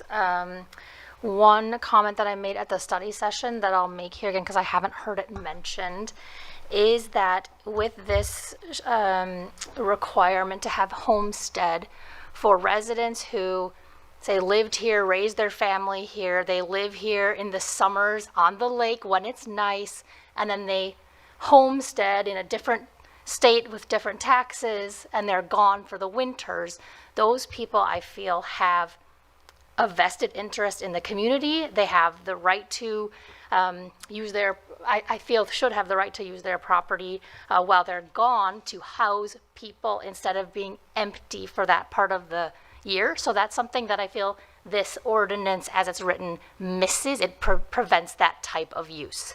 So that's one thing I haven't heard talked about here. And then the other thing, I think this really comes down to, do we want to use housing stock in neighborhoods as businesses? Generally, it sounds like, at least the neighbors that we've heard to tonight, and the majority of the emails and comments we've received is that the answer to that is no. So those are the two things that I'm trying to balance as I consider this ordinance today. Thank you, Councilmember Maxwell. Who would like to go next? Councilmember Romali. Thank you, Mayor. First of all, I just want to comment and follow up on Councilmember Maxwell's comment, which is well taken. I would note, though, that non-homesteaded long-term renters, like say snowbirds, who are gone for more than 6 months of the year, are still free. And in fact, I've heard from residents who have people that they know who do this, who rent out for over 30 days, but still don't do a short-term rental. And those people tend to be, more responsible. It's just like a friend of mine who went on sabbatical and left, and they were gone for 9 months, and they let out their home for 9 months or 8 months. So they didn't do it. They didn't need to do an STR. So this isn't really, precluding people from being able to do that. There are ways to do that. There's traveling nurses, there's traveling professionals, there's all sorts of ways to do midterm rentals, as has been noted. So that would not preclude, just because they can't do a short-term rental. I guess, those are things that I've heard from residents, and that's already happening in Minnetonka. So my comment would be, I think a lot of neighbors have already brought this up, and residents, that this is essentially a mini hotel, which is a commercial use. And we already regulate commercial activity in our residential areas. We don't allow hotels. We don't allow event centers. There's all sorts of things, similar to that, that we don't allow. We don't allow retail businesses. We don't allow even, auto body repair shops. We, in fact, regulate auto body repair shops and tire centers even when they're proximate to our residential areas. So I think this is a common sense thing, and it's not just, as I think one of the neighbors brought up during the Planning Commission meeting, this isn't just kind of an investor private equity LLC, although there is that. A lot of these folks may live elsewhere on the 11, like for example, in the 11 out of 14 Minnetonka, Lake Minnetonka bordering cities that don't allow non-investor or investor short-term rentals. They ban them either altogether, or they ban all but homestead renters. So they maybe live in a community like Mound, for example, and then they buy in Minnetonka, where they do allow STRs, investor STRs. And for all the reasons that we've talked about, those can be problematic. I think we had one person come up here who said, I live in my home and I do an STR and I take care of it. That's great. That's exactly what we want. So this ordinance would not preclude that. What we are trying to preclude is investors of any type coming in and basically making money off of, kind of a residential area in a commercial business sense. That is far different from residents who own and occupy their own homes, renting it out for a few months a year. Maybe at some point we want to, like some communities around Lake Minnetonka, kind of maximize the number of days per year that even homesteaders can do it. That's something we can look at later on. But for now, I think kind of following and being consistent. There's a reason that so many other communities around Lake Minnetonka have done this, and not just around Lake Minnetonka, Prior Lake, Edina, Bloomington, St. Louis Park, Inver Grove Heights. More and more cities in the last few years have started to regulate or ban altogether short-term rentals because of the issues that they have brought to communities, including taking away long-term owned or rental units and homes off the market, which again, as a resident noted, creates upward pressure on home prices and rents, and then obviously also can translate into higher property taxes. We've seen that certainly in neighborhoods in Ward 3. So I think for those reasons, I remain in favor of this ordinance. I think that it seems to me that the main, the overwhelming amount of comments that I have had have been supportive of this ordinance and supportive of the homestead only provision in it. So for those reasons and all the reasons that have been mentioned, and the fact that I want to, congratulate staff for all the research they've done. I believe the Planning Commission did, for being proactive and looking ahead on this and not waiting for it to be a problem as it has been in Wayzata. I think this is a good kind of balanced approach that keeps the neighborhoods for our neighbors. Thank you. Thank you, Councilmember Romali. Councilmember Calvert. Thank you, Mayor. A couple of things. So I think, we live in a world where I feel it's important to hold two truths simultaneously sometimes, and I am in that space. So I also know that I know how comments work, and sometimes the people that know comment, and so they're of a particular frame of mind. That said, we got a few comments that they weren't against the regulation per se, but they called into question some of the reasoning, and I think particularly, first of all, I know of people that were remodeling their homes and they just needed to get out of their house and be somewhere where it wasn't dust and construction 24/7. People that do have medical situations, or the birth of a grandchild, or some family event or situation that need a place to stay. So I think those are all really legitimate. And there was one person who did provide feedback that is a retiree that said that her short-term rental has allowed her to invest in remodeling her home and to stay in her home and to manage the increase in property taxes and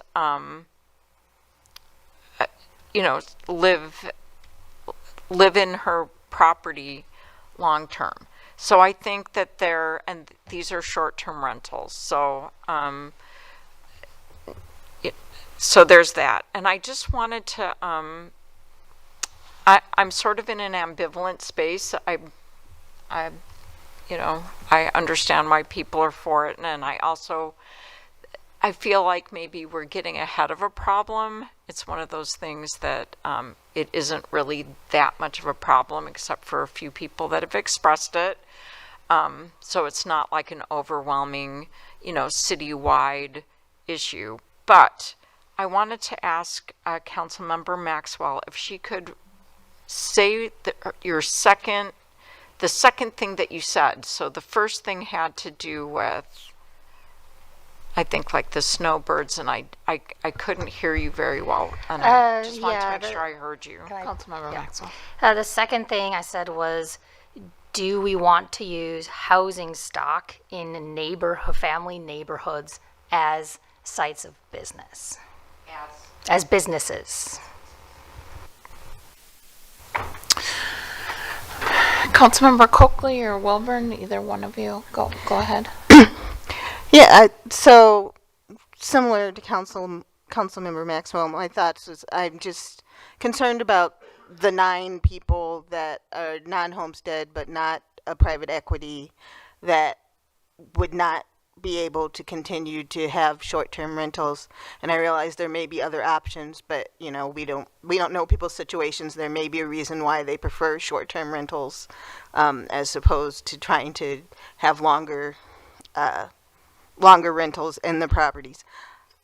And we would be taking that option away from, you know, it might be someone who lives in Minnetonka 180 days out of the year, and that's not enough to be homesteaded, but they're Minnetonka residents. So that really is my main concern. Also, I guess as the one lady said, like, she rents when she's out of town. So a lot of these short-term rent, even though they're owner-occupied, the owner is not necessarily on site while the rental is taking place. So while hopefully they're doing a good job of vetting because it's their house and they care about it, they're not there to take care of problems that are happening, which is one of the main concerns that people are bringing forth. And I think we also need to maybe do some education with people on like what is we have noise ordinances and some other things in place that people may not be aware. So like some of the time, some people may actually be violating ordinances when, you know, the one resident was saying, well, they're not breaking any laws. They might be. So that's sort of where I am. Thank you, Councilmember Wilburn. Councilmember Coakley, go ahead. I guess I do have one question. When we talked about like the 6 months where someone's gone for like 6 months, is there something that we could put in place where we could have, you know, owners who do leave for 6 months out of the year? Do we have something like that in place? Ms. Wishnak? The 6 month, Mayor and Councilmember Coakley, 6 months would be allowed under the ordinance. So you can do that today with or without this ordinance. Okay. Okay. Well, then I support it. Okay. Well, I'll weigh in a little bit. I mean, I think the sentiment, there's, you know, I certainly recognize the acute nature for if this is a problem next to you, it's a problem, right? And I really appreciate that, and that issue is proven in multiple occasions here. And I'll be frank, I think there's an appetite to support this ordinance, and I am fairly apathetic about it, but I also support my council members who are supportive of the ordinance. I do take a little bit of issue with the implication that anybody who is renting out as a short-term rental is just trying to make a buck, and that passing this ordinance won't affect real people, real individuals with real life circumstances. You know, one of the comments that stuck out to me was a family that's kind of finishing up raising their family in North Dakota and has some kids, adult kids in the metro, and some minor kids, it sounds like, still in North Dakota. They inherited a property in Minnetonka that they love and very much want to keep, and they've been using it as a short-term rental when they're not there, and then when they're here to visit their kids in the metro, they stay in that home. They will be prohibited under this ordinance from continuing to rent that out as a short-term rental, and it sounds like the way they're using it would not allow them to use midterm rentals or and so what they indicated, at least in their comments, was that they would probably have to let that property go and that they would have to sell it. And it's unfortunate because I think these are people prepared to make an investment in our community and need a creative solution to kind of get over this hump. And I only mention this because I think there's a certain vilification of anybody who might be in this situation where they're using this as a financial solution to get them over a certain period of time. And I just don't think that's necessarily what we have going on for a lot of folks here in Minnetonka. And so I at least want to acknowledge to those folks that I see you. I recognize that this decision is not without impact for that type of individual. Obviously the balance to that is it is not without impact to Mr. Stone or Mr. Luce, who are living next to a vacation home, and even probably the best tenants, well, when on vacation, are less conscientious than maybe somebody who has to go to work in the morning. I certainly recognize that as well. So we have an opportunity, as always, when we pass a new ordinance, to pay attention to it, monitor it. We are working on a new zoning code, and if we see this as something that we need to continue to work on, we certainly can. But I think this is an opportunity to maybe try something and see how it goes. But again, doing that will impact real people with real life financial circumstances, and I certainly recognize that. So those are my comments. I would, Councilmember Wilburn. Can I just ask another real quick question of Ms. Wishneck, because I'm not completely sure the way you answered Councilmember Coakley's question. So let me ask a different question. And I think we asked this last time, and the answer was no. But is there a way to allow non-homesteaded people to do short-term rentals, but exclude LLCs or private equity owners? Ms. Wishneck. Mayor and Councilmember Wilburn, I'm taking in your question. You can't homestead an LLC anyway, so it's kind of a self-fulfilling, right? She's trying to hit that snowbird issue where they can't be homesteaded here. They're deeply invested. That's a tougher. Right, yeah, right. I think that's. But exclude the LLCs, which none of us want that. Which you're doing, right? Right. Right. So this ordinance does that. Does absolutely exclude them, but it also excludes other people. Correct. And I think that would take some more time to digest and make a new ordinance if that's really what you wanted to do. So I'm sorry I can't do that on the fly. Yep. Councilmember Rameli. Again, just to reiterate, investor LLCs don't have to be just private equity. Those aren't the only problematic. An investor can be a homeowner, somebody who lives in Mound and buys a second home in Minnetonka and then leases it out as a party house. So this isn't just a private equity issue. And again, in terms of the snowbirds who are 7 months in Florida or Texas where they don't have to pay income taxes, and then come back here and use our amenities for 4 or 5 months of the year and take advantage of the state income taxes that pay for many of the infrastructure and improvements in Minnetonka, they are free to rent midterm for 2, 3, 4, 5, 6, 7, 8, 9 months. So I just want to reiterate that so that's clear, that this would not preclude, this ordinance would not preclude people converting. We're not asking people to take a bath in terms of their investment, but and so they can convert to a long-term rental, they can sell.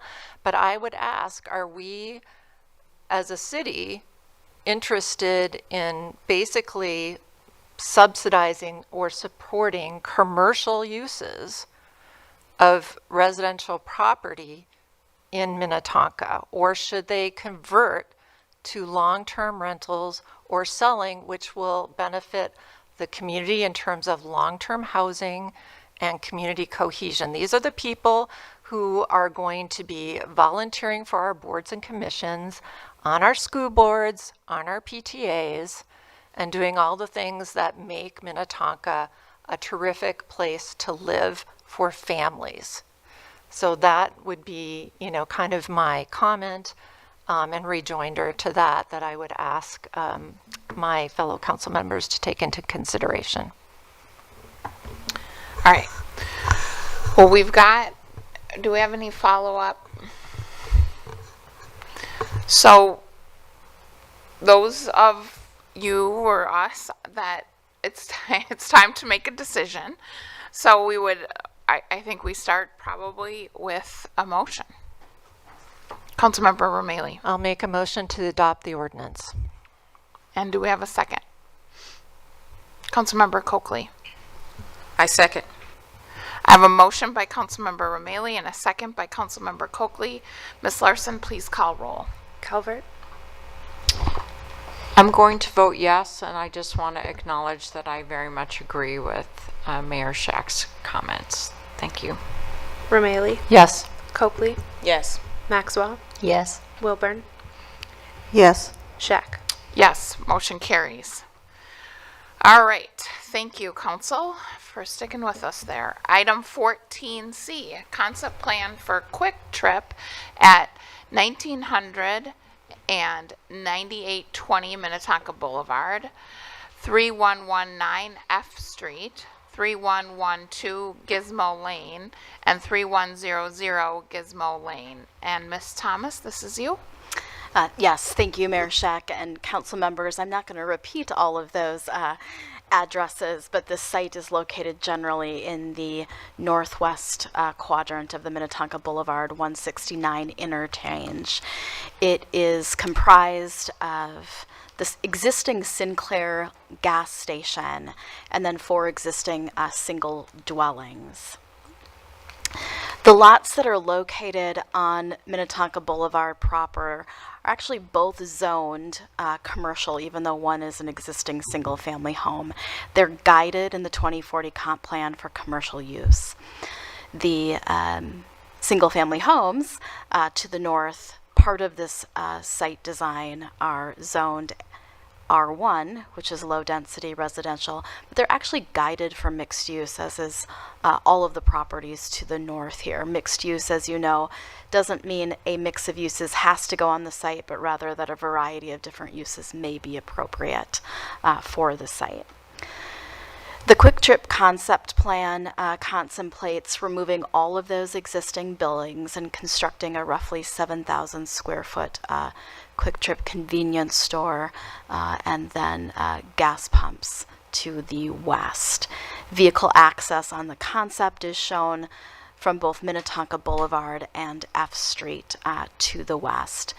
I would note that this concept plan does not include a car wash. The applicant has also indicated that the site is such that it would not accommodate semi-type deliveries to the property. As the council is aware, when there is a large or what staff would consider significant redevelopment, a project contemplated, city staff always recommends that a potential developer go through this 2-phase process. The first being the concept plan review, which is intended really as a feedback process, an opportunity for residents, for property owners, the commission, this body, to provide feedback and comments to the potential developer. I don't have specific answers to specific questions about setbacks and stormwater and trees at this point because detailed plans haven't been submitted. It's purely conceptual. It's really your comments, or I would say your questions posed as comments, that are most useful during this phase, because it's those comments, getting a sense of what the council is thinking, that really help inform future plans and decisions.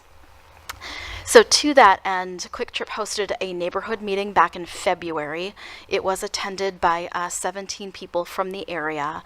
The group did express a variety of concerns, all really related to potential impact of the use on their neighborhood. Those concerns included things like traffic, the drive aisle locations, buffering from property lines, and hours of operation.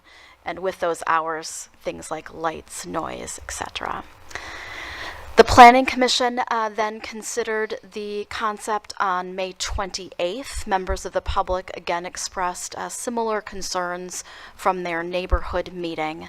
The Commission generally commented also on traffic implications, traffic conditions already on Minnetonka Boulevard, and how this would be impactful or not, the overall size of the store, and then the use adjacency to residences.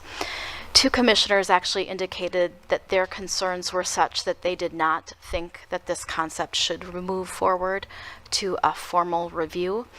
Other commissioners were interested in seeing what Quick Trip would do with the comments that they received as part of a formal review. So this evening, both Quick Trip representatives and city staff are looking for council feedback and kind of answers to 3 questions. Is there merit to the concept such that it should proceed to a formal development review? If yes, why? If not, why? And what would make the concept better? I recognize that I skipped over this, so I will go back to it if you'll indulge me.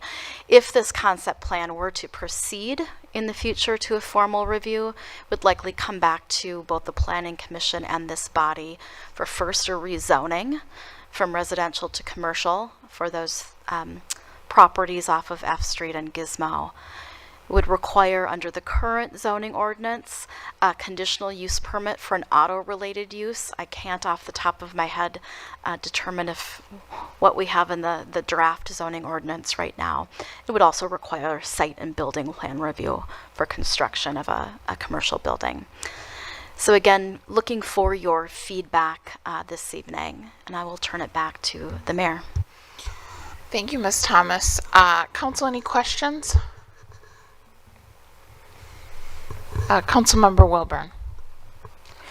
Just a quick one. I'm not sure I heard you. Did you say that the concept review wouldn't allow for semi-truck deliveries, or the current property? Ms. Thomas. Thank you. Mayor and Council Member Wilburn, and this may be a better question for the Quick Trip representative, but it was indicated that the site is such that large semis couldn't physically deliver to this site. A question was raised at the Planning Commission of kind of sizes of vehicles that would be coming and going, and I just wanted to point that out this evening. Councilmember Coakley. I guess you're saying that a large semi-truck could not deliver, but could a large semi-truck get gas there? I mean, like, that's my question. Ms. Thomas. Mayor Shack and Councilmember Coakley, Ms. Wishnak was whispering at me that was also what they said, that correct, a semi-truck could not gas up here, unlike larger Quick Trips that you may see in further out areas of Minnesota. Councilmember Calvert. So, gas has to be delivered. It doesn't magically appear in the tanks, and they usually come on semis. So, that is something that I am thinking about. So that's question number 1. Question number 2 has to do with the fact that it is very close to Minnehaha Creek, and I'm wondering if staff can talk a little bit about what agencies would be involved, and what sort of involvement would they have in any kind of environmental review or commentary or approval of this project. Ms. Wishnak. I'll just start with the semis, because I think we talked about this quite a bit as staff. The semis can deliver gas. There's enough room for that to happen. But for a full semi bay, they would have to have more, if you can point out, Susan, the kind of white area.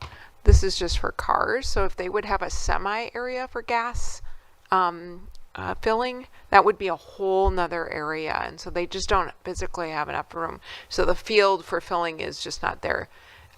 Filling the actual gas tanks below ground, yes, they can get in there for that. Obviously, they would have to have that. Hopefully that helps clarify that. And then do you want to answer the... Yeah, again, I would just add that the Quick Trip representatives are here this evening. They can tell you how this would work. Again, if there's support for the concept to move forward to a formal review. In terms of who would be reviewing this proposal, a proposal like this that's within the Shoreland District, this site is about 200 feet from the creek, and so it does fall within the Shoreland District. It's also on Minnetonka Boulevard, so typically the county, the watershed district, and the DNR would have an opportunity to comment on the project. They do not have land use approvals. That comes back to this body. Okay, I have a couple questions. The first, and I gave Mr. Funk a heads up on this, so hopefully you have it handy, but I am aware personally that the Holiday, or the gas station in Minnetonka Mills, which happens to be a Holiday, has some specific conditions related to overhead speakers, light use, and maybe even hours. Do you have a summary of what those conditions are? Mayor Shack, yes, Mr. Funk also gave me a heads up about that. So I did put together a slide just in case this came up. I put maybe more on it than was necessary. But so looking at the existing Holiday station, which most of us still call Glenn's, even though it's not Glenn's anymore, the Sinclair station as it exists, and Quick Trip. And so this just gives you some dimensional type standards. But at the bottom, Glenn's One Stop actually predated the zoning ordinance, so it wasn't until 1995 when they wanted to do some improvements that they got a conditional use permit. And those conditions involve trash enclosures, snow removal plans, that site illumination plan that you were talking about, and then some landscape plans. In 2000 then, what had been a liquor store on the site to the east was actually converted into a car wash. And that does limit hours of operation. The car wash doesn't limit it. The city limits the hours of operation per the conditional use permit on the car wash. We require that the doors be closed. There can be no outside vacuums anywhere on the site. There can be no outside speakers on the site. So, yes. Thank you. My second question, and this is maybe an unlucky coincidence, but on Friday night, where I was driving westbound on Minnetonka Boulevard under the 169 and happened to get caught up in a situation where a gas tanker semi was headed east. Now, so this is a different situation, coming off southbound from 169, coming off and heading left east, and I suspect because of the mess that's at Louisiana, I couldn't figure out where it was headed, but I whatever. And it had to reposition several times to make that left, in order to make that left successfully, and caused some, what looked to me like some dangerous maneuvers. Who determines if that's like viable? Does the state, I mean, do we do a traffic study? Does the state weigh in on whether this is a viable location to be exiting the freeway and with a certain size tanker? And I see Mr. Manchester queued up to answer this. Shaq, I'll just start, and then Mr. Manchester, I apologize for jumping in, Will. If this were to come forward for a formal review, certainly there would have to be a traffic study, a site design study. The county would have to be involved in that study as it pertains to Minnetonka Boulevard and access points there. But then I'll turn it over to Will to talk about county road projects and the actual interchange itself. Thank you. Yeah, Mayor Shack and Council. Ms. Thomas Sanchez, generally when something like that happens, if there's an intersection design, the county and the state would weigh in. They actually have turning templates that they run as part of the design just to make sure those vehicles can make it. We haven't received a lot of calls in the past of people not being able to make that, so maybe this was an isolated incident. The county is actually looking at a project here upcoming. They're kind of in St. Louis Park right now and they're working their way toward us. We're looking at adding some dollars in the CIP for our portion coming up. It's a few years out, but this section is in the books, and at that time, I'd certainly look at it more. Obviously, we'd want to make sure if something like this project were to move forward, we'd make sure that if modifications were to be made, that could be part of the application. But we haven't gotten that concern. Hopefully that was just an isolated incident, but certainly something we'd look at. Thank you. Okay, Council, any other questions? Otherwise, we'll have the folks from Quick Trip come on up. All right. And please just give us your name. Welcome. Thank you, Mayor and Councilman members. Lisa Watson, La Crosse, Wisconsin. And so appreciate the opportunity to speak with you this evening. And a lot of people ask why this location. And I think this came up a little bit in planning and zoning. But really, when we look at sites, we look at, first, Minnetonka does not have a Quick Trip. We would like to be in the city of Minnetonka and contribute to Minnetonka. So we're looking for opportunities in communities that we are not in. Secondly, this is along a corridor and a traffic pattern that has traffic. And when driving this corridor in this area, there were for sale signs in front of this property and the house next to it. And so we look at that opportunity. Quick Trip starts by that process, and then we kind of work into what's the zoning, what's the guided land use, have phone calls with the city to say, is this a possibility? So that's what has brought us here today. It's consistent with the city's comprehensive plan, and yes, rezoning would happen on those 3 back houses, but we felt this is a good opportunity in this area, especially with there's high density housing very close to this location. 2, matter of fact, right in this neighborhood. 1 down, I believe, on Oak Ridge Road in that area, but also just for the community itself. Again, this site has been off and on for sale for 3+ years. So this was an opportunity that we looked at. We feel it would be overall improvement. And when talking with the city, that had been considered before for future development due to the guided comprehensive plan. It sits along a major freeway corridor.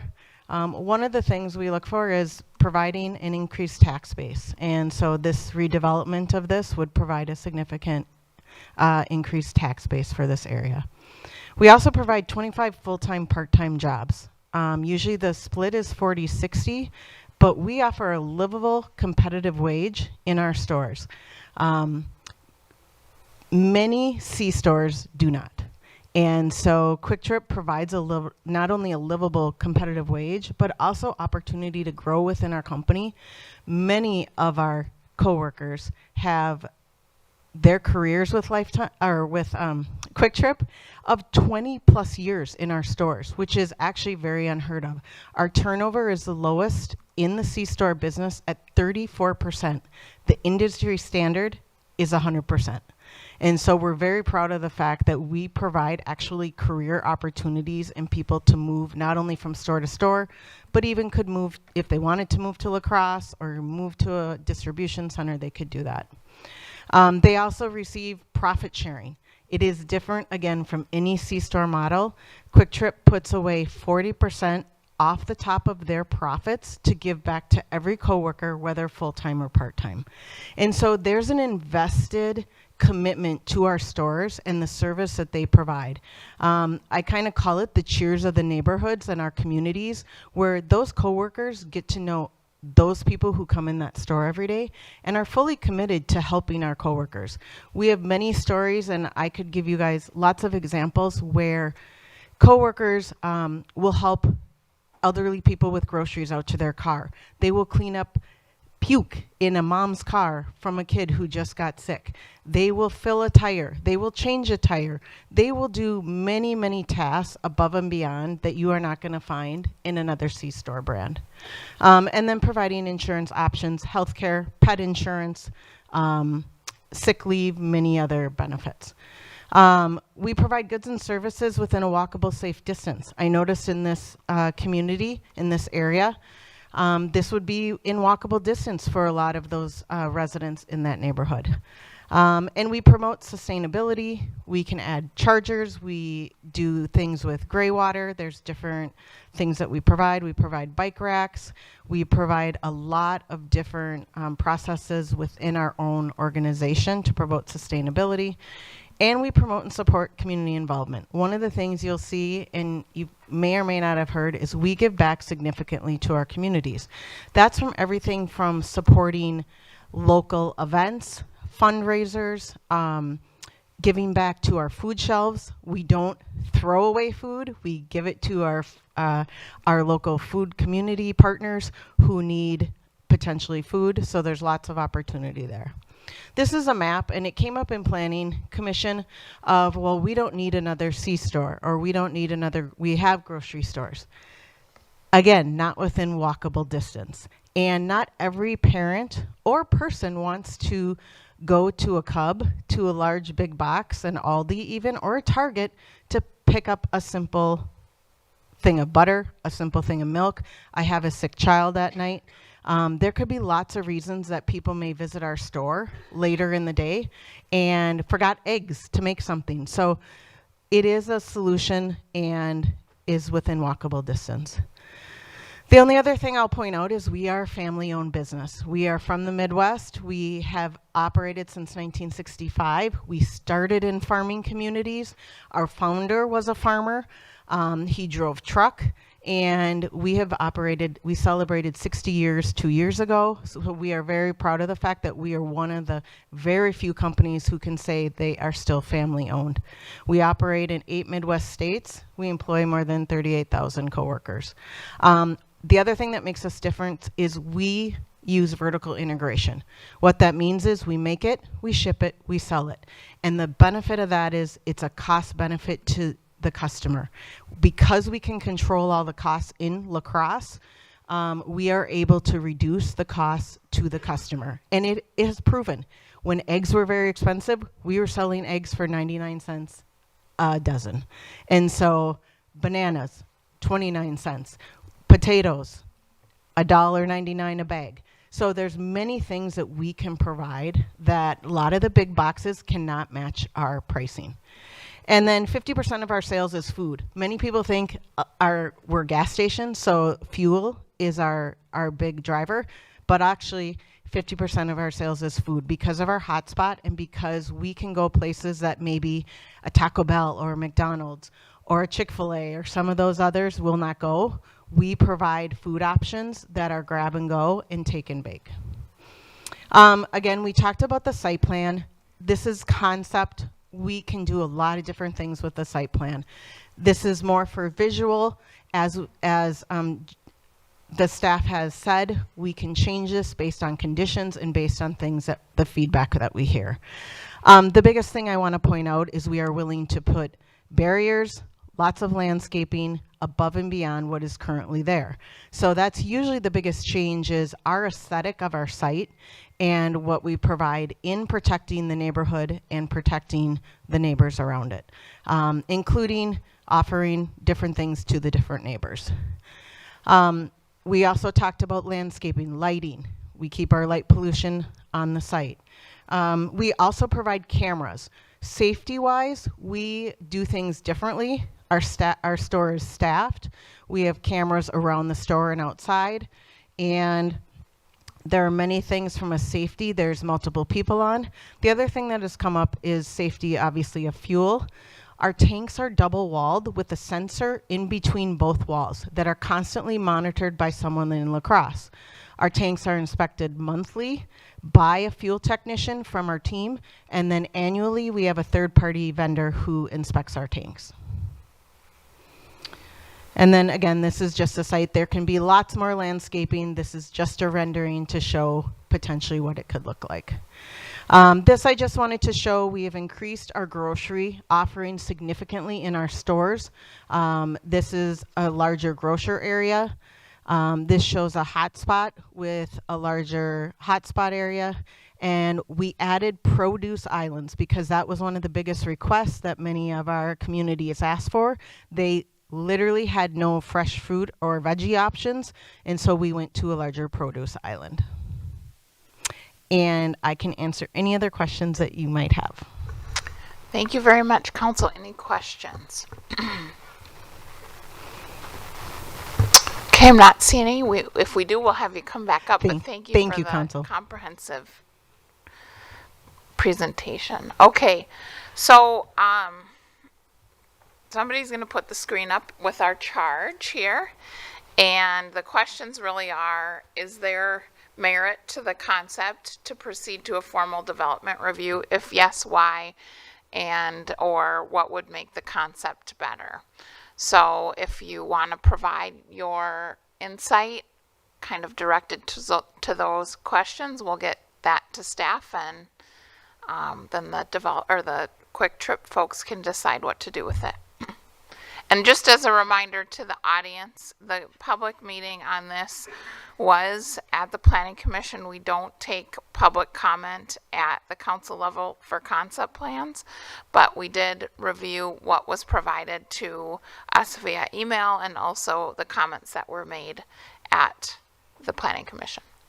Councilmember Coakley. Thank you, Mayor. I would say it is a merit to this development, and the reason why is it's a tax base. It provides employment, and also the site to me is rough looking, and it would be nice to improve that area. I know that the residents have a lot of concerns around the lighting and traffic and the trucks. I do have concerns about the trucks, and then what Mayor Shack just stated about the semi truck, I really have concerns. But I really think that it would be beneficial for our city to have this gas station, and it provides food. Sometimes at nighttime, I promise you, sometimes I'd be like, wow, we don't have any place you can go grab quick food. I mean, if you just want a night snack or something like that. I don't know what time this gas station will be open, because most of our gas stations kind of close early in Minnetonka, I noticed. So I don't know if this is going to be like a 24-hour. And I'm sure residents will have concern around that piece. But I do think it would benefit, the space, at least, make the gas station that we have currently probably it would be much better than that. So that's my thoughts on it. Thank you, Councilmember Coakley. Councilmember Maxwell. When I was a kid, we had 7 people in my family. My mom used to send me on my bike to the Quick Trip to get milk, and I put 7 gallons of milk in the trailer and bike back up the hill. So I hear you that it's walkable and families can benefit potentially from having something close. Yes, there's things within a couple of miles of here, but for people who live in these apartments, it certainly is convenience to have something in this space. And clearly a gas station use is acceptable in this space, since that's what's existing in at least the southern portion of this plan. So I think as a concept, that piece is okay. But I have sort of the same comment I had on the short-term rentals: is do we want to take housing and convert it into a business, particularly a gas station or convenience store in this case? So I don't know that I need this answered right now from staff, but what is the condition of the existing homes in this? Are these things that are condemned or would be torn down anyway, or is this really affordable housing stock that we would be losing to put in something of this size? So I'd be interested in seeing something smaller, reducing from 16 gas station fill-up areas down to 8, more in line with the scale of other gas stations in this area, potentially decreasing slightly the footprint so that we could also decrease the amount of impervious surface this close to the creek. I'm thinking about salt runoff into the creek in the winter for snow removal. So those are the things that I think would make it better. Slightly smaller scale. I'd want to understand the water storage. What's the condition of the existing homes, and do we really want to trade housing for a gas station? So I'd be interested in seeing a proposal if it considered those aspects. Thank you, Councilmember Maxwell. Councilmember Calvert. Thank you, Mayor. So first I want to say I do very much appreciate many things about the business model. I'd appreciate it more if it was full-time jobs and not part-time jobs.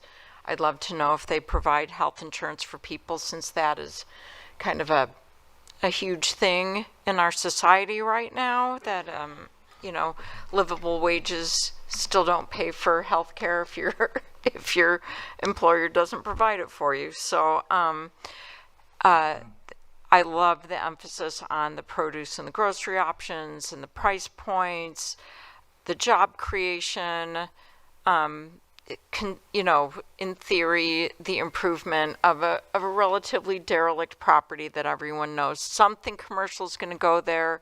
There is already a gas station there, so on a certain level, I understand why the company is targeting that current property. I do think that I share all of the concerns that Councilmember Maxwell expressed, and I watched the Planning Commission meeting, and they expressed the same concerns. I mean, there's at least one home that would need a lot of work to retain it for affordable housing. The other homes in the neighborhood look fine, but they're really affordable housing. And I mean, we have been, turning ourselves into pretzels considering ADUs because we need housing. We just passed a short-term rental ordinance because we need long-term housing. So I'm deeply uncomfortable with losing 3 single-family home properties, even if those are not the homes that stay on the properties. I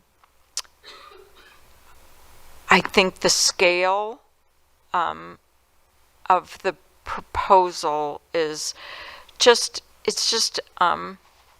out of proportion to the property.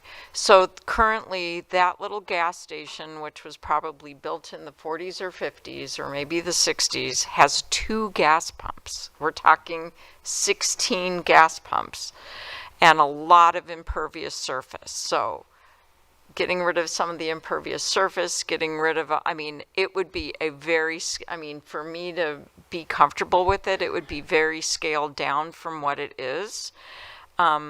I also listened very carefully to the planning commissioners talking about where the other quick trips are in the West Metro. So I'm not familiar with them, but I know there's one in Plymouth, and it's on a 4-lane road. This is a 2-lane road, and it is a traffic nightmare at peak time. And the traffic there is already pretty complicated. And I also listened to the residents on F Street, which is it's really just a little country lane dead end, talk about, as it's currently configured, it would be most likely that people would exit onto F Street and then onto Minnetonka Boulevard. And there are people that live there, and that would be, at peak time, a lot of traffic. So the presenter talked about EV chargers. That would be a selling point. I think a much scaled down version of what was proposed would be what I would consider acceptable there. I would really like to not lose the single family homes there, and I'm a little conflicted about whether to encourage proceeding to a formal development review unless those things can be accommodated, because I don't want to make the company go through a lot of work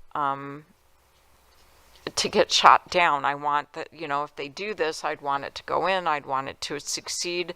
I would want the neighbors to feel that they were good neighbors, and all of the things that we were talking about in terms of lighting and sort of scale of the sign and just the circulation and all the things, the garbage, the delivery times, so that when you have the big trucks delivering gas, it's not at 4 in the morning when everybody in the neighborhood's trying to sleep.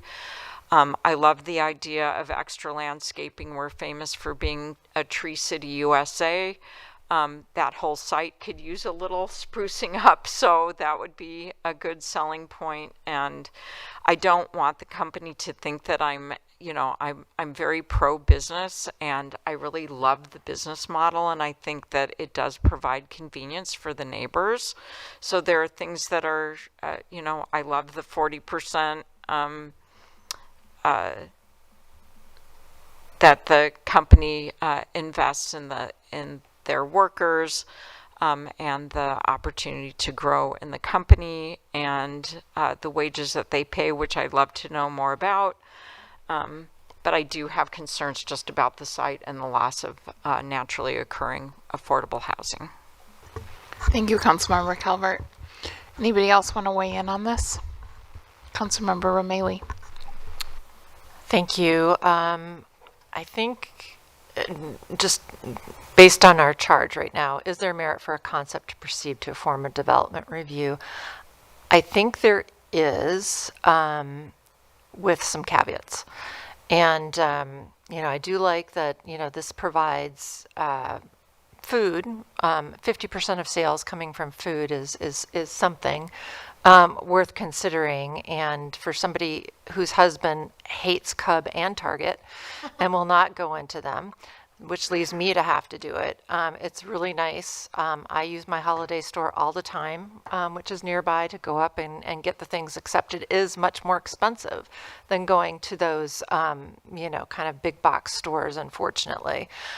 So, I do like, the fact that the pricing on their food offerings seems to be more competitive, and that can help people who are lower incomes and kind of looking for that sort of thing and needing that sort of thing, and especially people who aren't in don't have cars, who may be in that multi-unit building and need to have more walkability. So I understand that. So I think for that reason, yes, the caveat is, and I do understand neighborhood concerns, and I really empathize with them. So therefore, some of my comments would be, I would love to see kind of a comparative. Right now, we're saying this is huge. I'd like to see where this fits into the panorama of all of the other convenience stores and gas stations that are in the city. How much bigger is this? And how does it compare? And, I understand from watching the Planning Commission meeting that the stores range from 5,000 to 9,000, and this is coming in at about 7,000. Now, I understand from the Planning Commission that this is partly because they use a much larger kitchen than your standard, because they're making scratch food on site. So I think we need to take that into consideration, is that this isn't, just this huge store and gas station.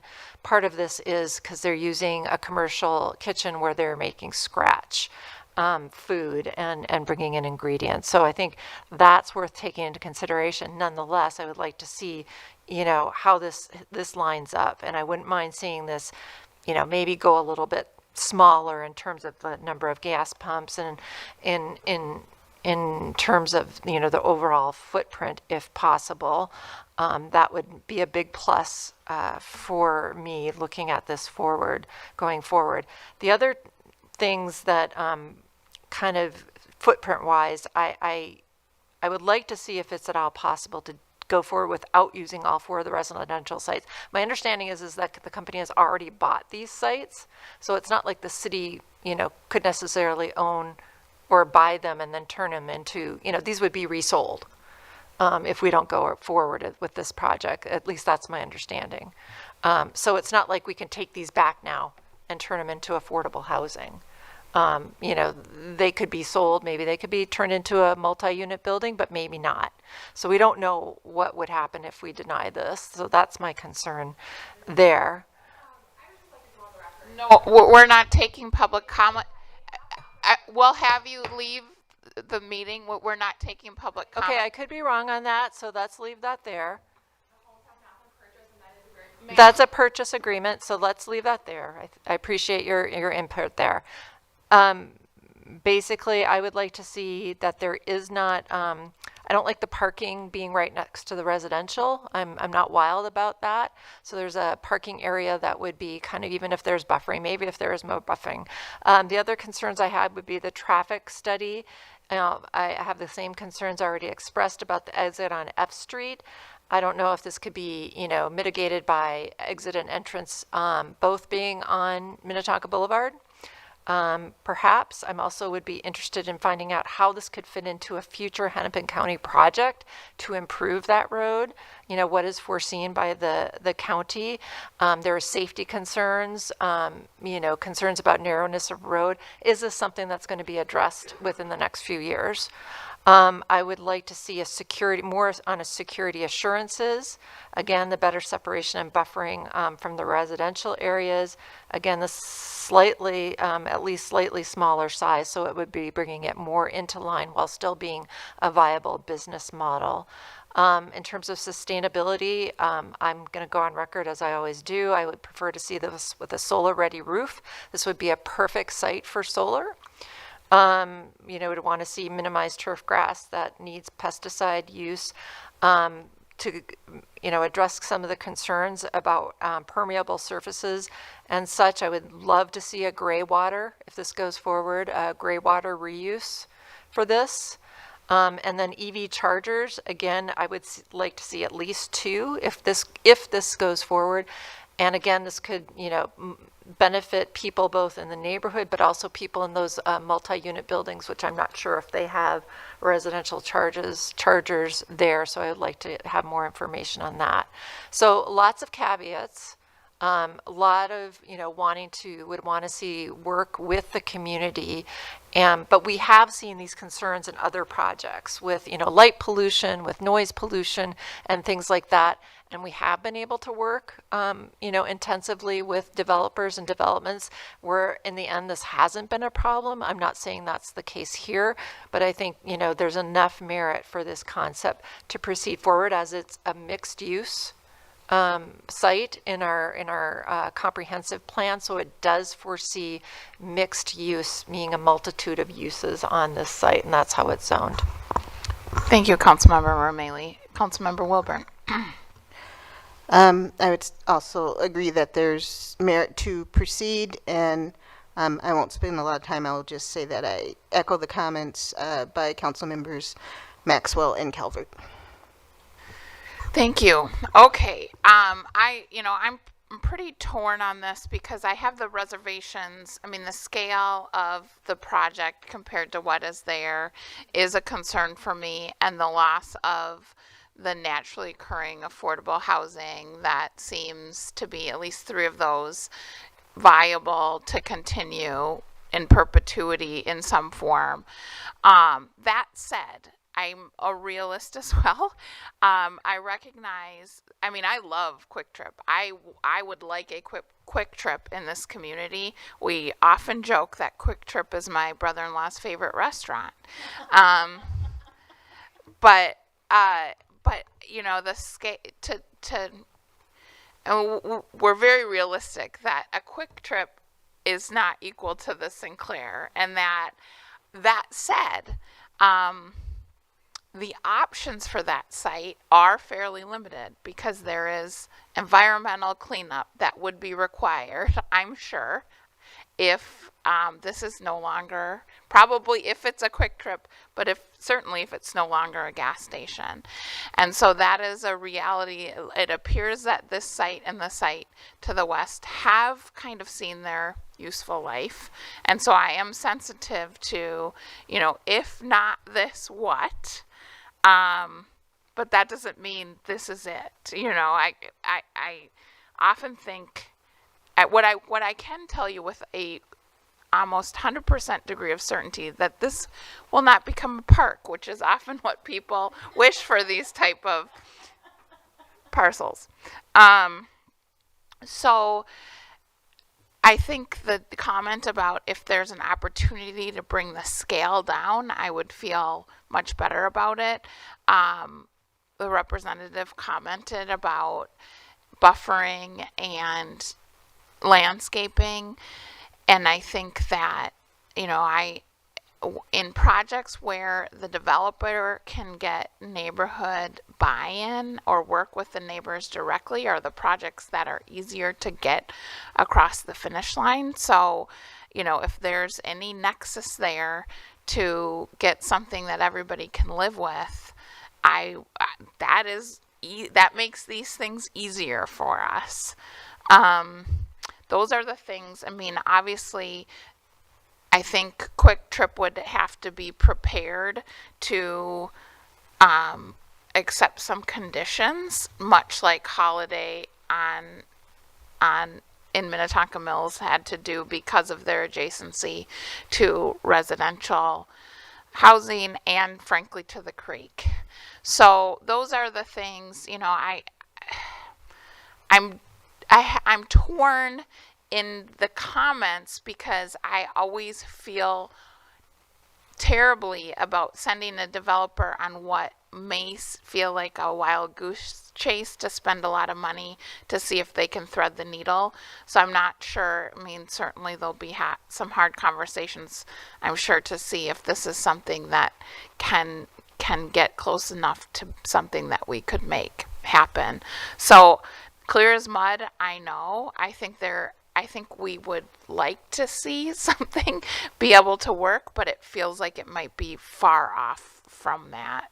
Particularly, I mean, the housing piece is just very hard for me when we look at what it takes for the city to produce 3, because I'm going to call it 3 because the one property, 3 naturally for occurring affordable housing units, owner occupied or owner, you know, it costs us a lot of money to do that, and so I am sensitive to that as well. Sorry we couldn't give you more clarity. I'm not sure you're surprised by the hand wringing either. So, all right, we will move on from this. Thank you for coming, and certainly if there's another spot in Minnetonka, we're all ears as well. And to the neighbors, thank you all for coming and for your communication to us, your investment in of time into making sure that your perspectives are heard. And I assure you, we do hear you. All right, so council, I'm going to ask a question here.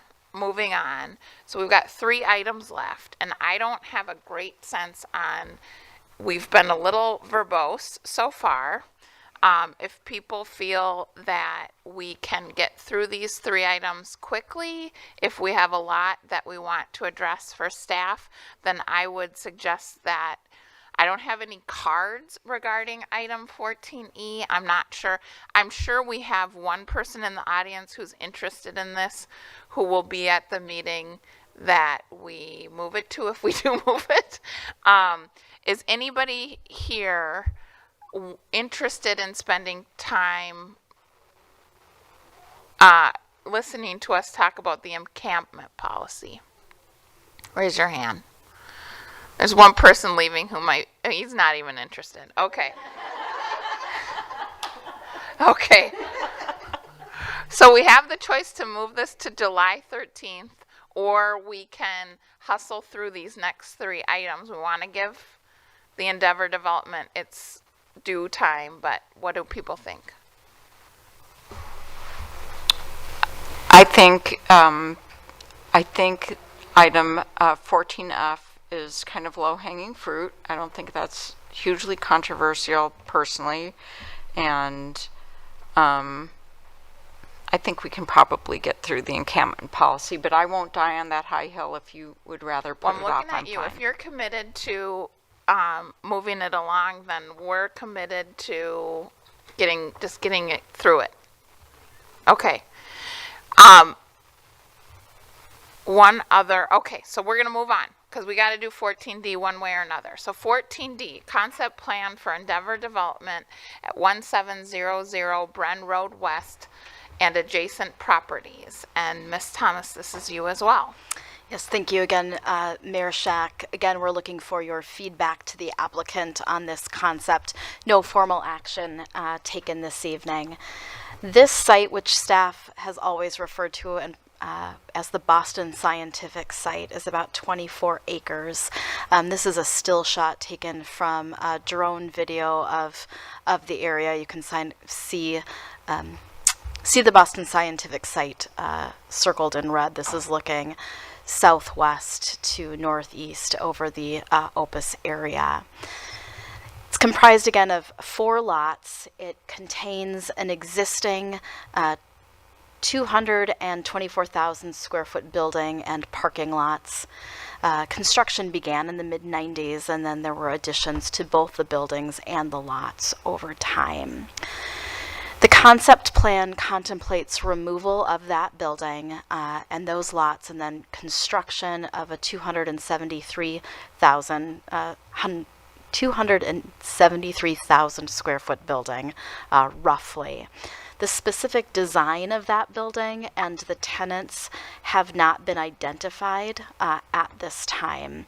And I would note that just as it is in throughout the community, whenever a tenant build is proposed, those tenants are reviewed by planning staff to ensure consistency with allowed uses in the zoning ordinance, and in Opus proper with the AUAR that you recently adopted.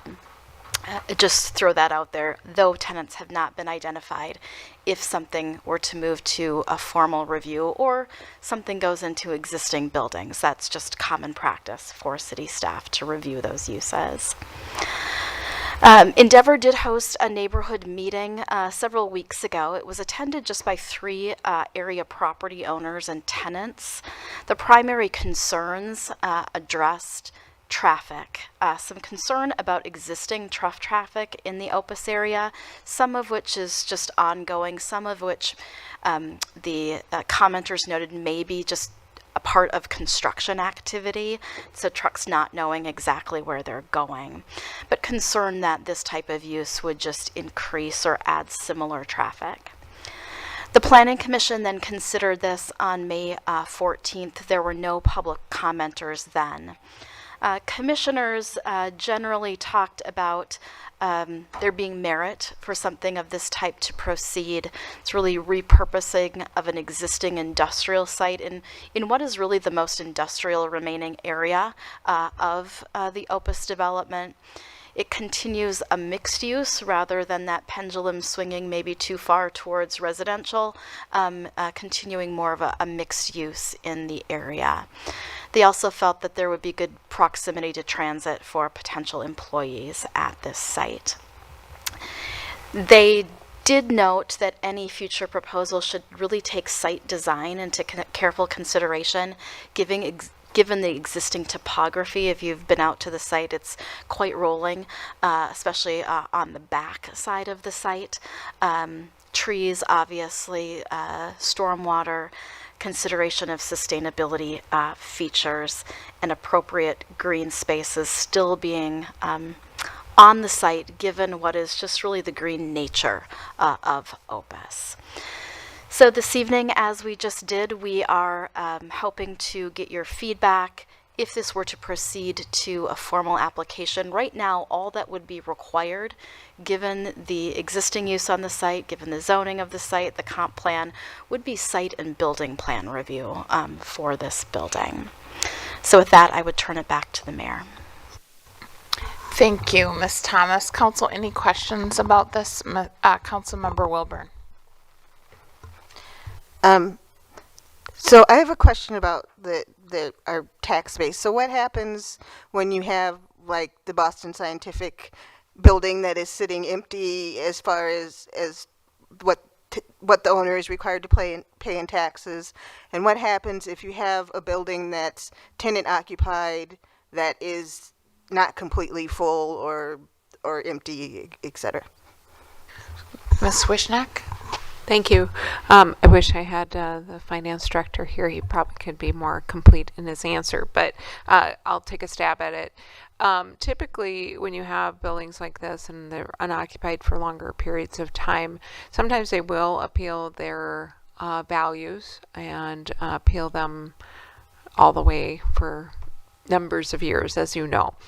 And so that does happen. I would say in a new construction, a lot of times the taxes are lagging, right? So you don't actually see the full value for usually 2 cycles of the taxes, because sometimes you have like just partial value with foundation maybe is in by the time taxes roll for the next year, and then you get a full value the following year. So I think it sometimes depends, and it's not always based on occupancy. It's usually based on what structure is actually in the ground at that time when they're doing the assessment. Hopefully that helps. Any other questions? Okay. So we have the folks from Endeavor here. Come on up. Tell us what you'd like us to know. Welcome. Thanks for hanging in there. You probably have a lower threshold of intensity than the last item, so. Yeah, well, Mayor Shack, council members, thank you again for your patience and for working through it with me and waiting for me to come up here. We very much appreciate the opportunity to present the concept to you and get your feedback on it. So as Ms. Thomas has mentioned, Endeavor Development is proposing to demolish the existing Boston Scientific building when Boston Scientific moves out at the end of the year. And then we would proceed with the redevelopment of the site into a single industrial building.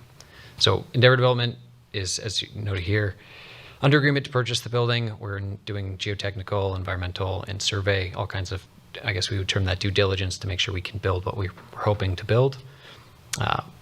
And we're collecting feedback right now with the intention of proceeding with a formal planning application later this summer. So we're the largest industrial developer in the Twin Cities. In the last 5 years, we've done roughly 25 projects here in the Twin Cities, Des Moines, and then in Milwaukee. And most recently, a project you would know of ours most likely would be also in Opus Park, the former American Family Insurance campus right on Highway 62 and 169. That's technically in Eden Prairie, though it is served by Minnetonka utilities, so sewer, water, roads. So I think the next slide. Yep, so this is the concept we're proposing. As Ms. Thomas noted, there's a ton of challenges with this site in terms of topography, the rolling grade going from north to south, as well as the light rail crossing behind the site, sort of splitting this property into 2 sets of parcels. There's parcels on both the sort of south or I guess west side of the tracks and then the east side of the tracks as well. What we're proposing is a speculative project. We don't have a tenant in mind, so we're trying to be as flexible as we can. So we're showing basically a big box, but also we're proposing a 32-foot tall clear height, which is kind of the gold standard in what's being built for industrial properties around the metro, as well as some parking in the front for vehicle parking and some truck court and trailer parking in the rear. I would say that Minnetonka doesn't have much of this type of product at all because it's a more mature market. There just isn't really any new industrial development in and around Minnetonka over the last few years. I think you guys, knowing Minnetonka, you know that. So most of the work that we've done historically has been a little further out, whether that is sort of the farther reaches of Eden Prairie or Shakopee, Rogers, Maple Grove. Endeavor's largest project, and one that you would probably know, is our Arbor Lakes project. So right up next to the Arbor Lakes Shopping Center. Will you actually jump past this one and we'll come right back to it? Thank you. Yeah, so Arbor Lakes Business Park, Maple Grove, that's been built out over the last 8 to 10 years. We're on building 9.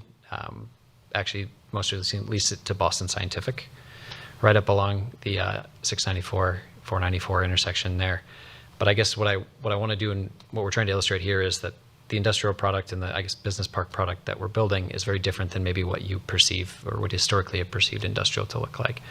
Most everything looks more like a 2-story office building. Now it's grander in scale, bigger, but we've done things like glass on 2 stories, dark paint to sort of simulate or mimic additional glass, stone or wood paneling to sort of provide a little warmer feel than your traditional sort of concrete box. I mentioned the Opus, the Nexus project here at Opus Park. We just completed that. That one is a great example of kind of what we would envision happening here in another part of Opus Park. And I guess the other thing I would say as well, it's speculative at this point. We've got pretty good interest in the site. We would expect, hopefully, to have some users to announce, certainly by the time we finish construction, but if not before then. And most of the users we see now are much bigger hybrid, particularly in a site like Opus Park, where access and truck traffic doesn't really work as well as it might in something up a little further up off the freeway. So we would see and expect a higher finish of office or lab or something very similar to kind of what is already existing in the building, but in a more modern form than maybe something that's been a little bit of a Frankenstein over the years. So I don't know if I have any other. This slide is one of the most recent projects we built. We started this in Fridley earlier this spring. It's going up. It's another one that's got very good interest, but as you can see, this is maybe a simpler form. It's precast concrete, glass on corners along the front to provide some natural light. We typically include what we would call clear story windows around the top of the building to let light in, particularly from. And what kind of tenants are you getting? In some of the other buildings? Yeah, so the Nexus one is the one I'll start with here, right up on 62. We have two smaller buildings. They total 175,000 square feet. One is the headquarters for a group called H.M. Craig. They're a kind of distributor of generators and redundant power supplies, electrical supplies. But that is roughly 30,000 square feet of office, and then a warehouse and some light assembly functions. The adjacent building has a split between a group called Business Incentives, or BIW. They have just some straight warehouse space. And then the other half of it is a basketball and volleyball training facility. So it's kind of a variety of uses. When you go up to Arbor Lakes, we probably have a dozen tenants there, but they run the gamut from true warehouse to headquarters facilities, to warehouses, showrooms. We've got Boston Scientific as a tenant, as I mentioned. There's a group called MSI, which is a stone and tile distributor that has a huge showroom, but also a warehouse component and office component. We've got a group called Nextern, which is a med tech. They both, again, that's their headquarters, their U.S. headquarters, so they have roughly 20,000 square feet of office and then some lab and a little bit of warehouse, but mostly assembly and lab space. It's kind of hard to pin down exactly what's going to get there. I guess what I'm trying to illustrate is just the variety of the uses. Traditionally, I think there was, warehouses where you stored all your product, office was where you did your business, and then retail was where you sold your product to your customers. A lot of that is kind of being wrapped up. It's becoming much more of a hybrid product. And what makes these types of buildings so attractive is because of the clear height, because of the space, they can kind of effectively fit all of those functions in a single place. And part of what we've been successful at, maybe more so than some of our competitors, is finding sites that are more infill, kind of like Opus Park. So it's closer to your labor, it's got better transit access, frankly, and it's a better fit for some of those hybrid types uses than just going up and getting a warehouse or having a bunch of Amazon vans circling around. That's not typical for our projects. Sorry, that was a little verbose. No, that was really helpful because those were my questions, so that really helped me visualize what you would do here. Council, any other questions? Okay, great. Thank you so much, and we'll get right to giving you our feedback. Thank you for your time. All right, same charge here. So we'll just get started, and we've got these 3 questions, and do your best to streamline your comments. Councilmember Calvert. So I will say there is merit.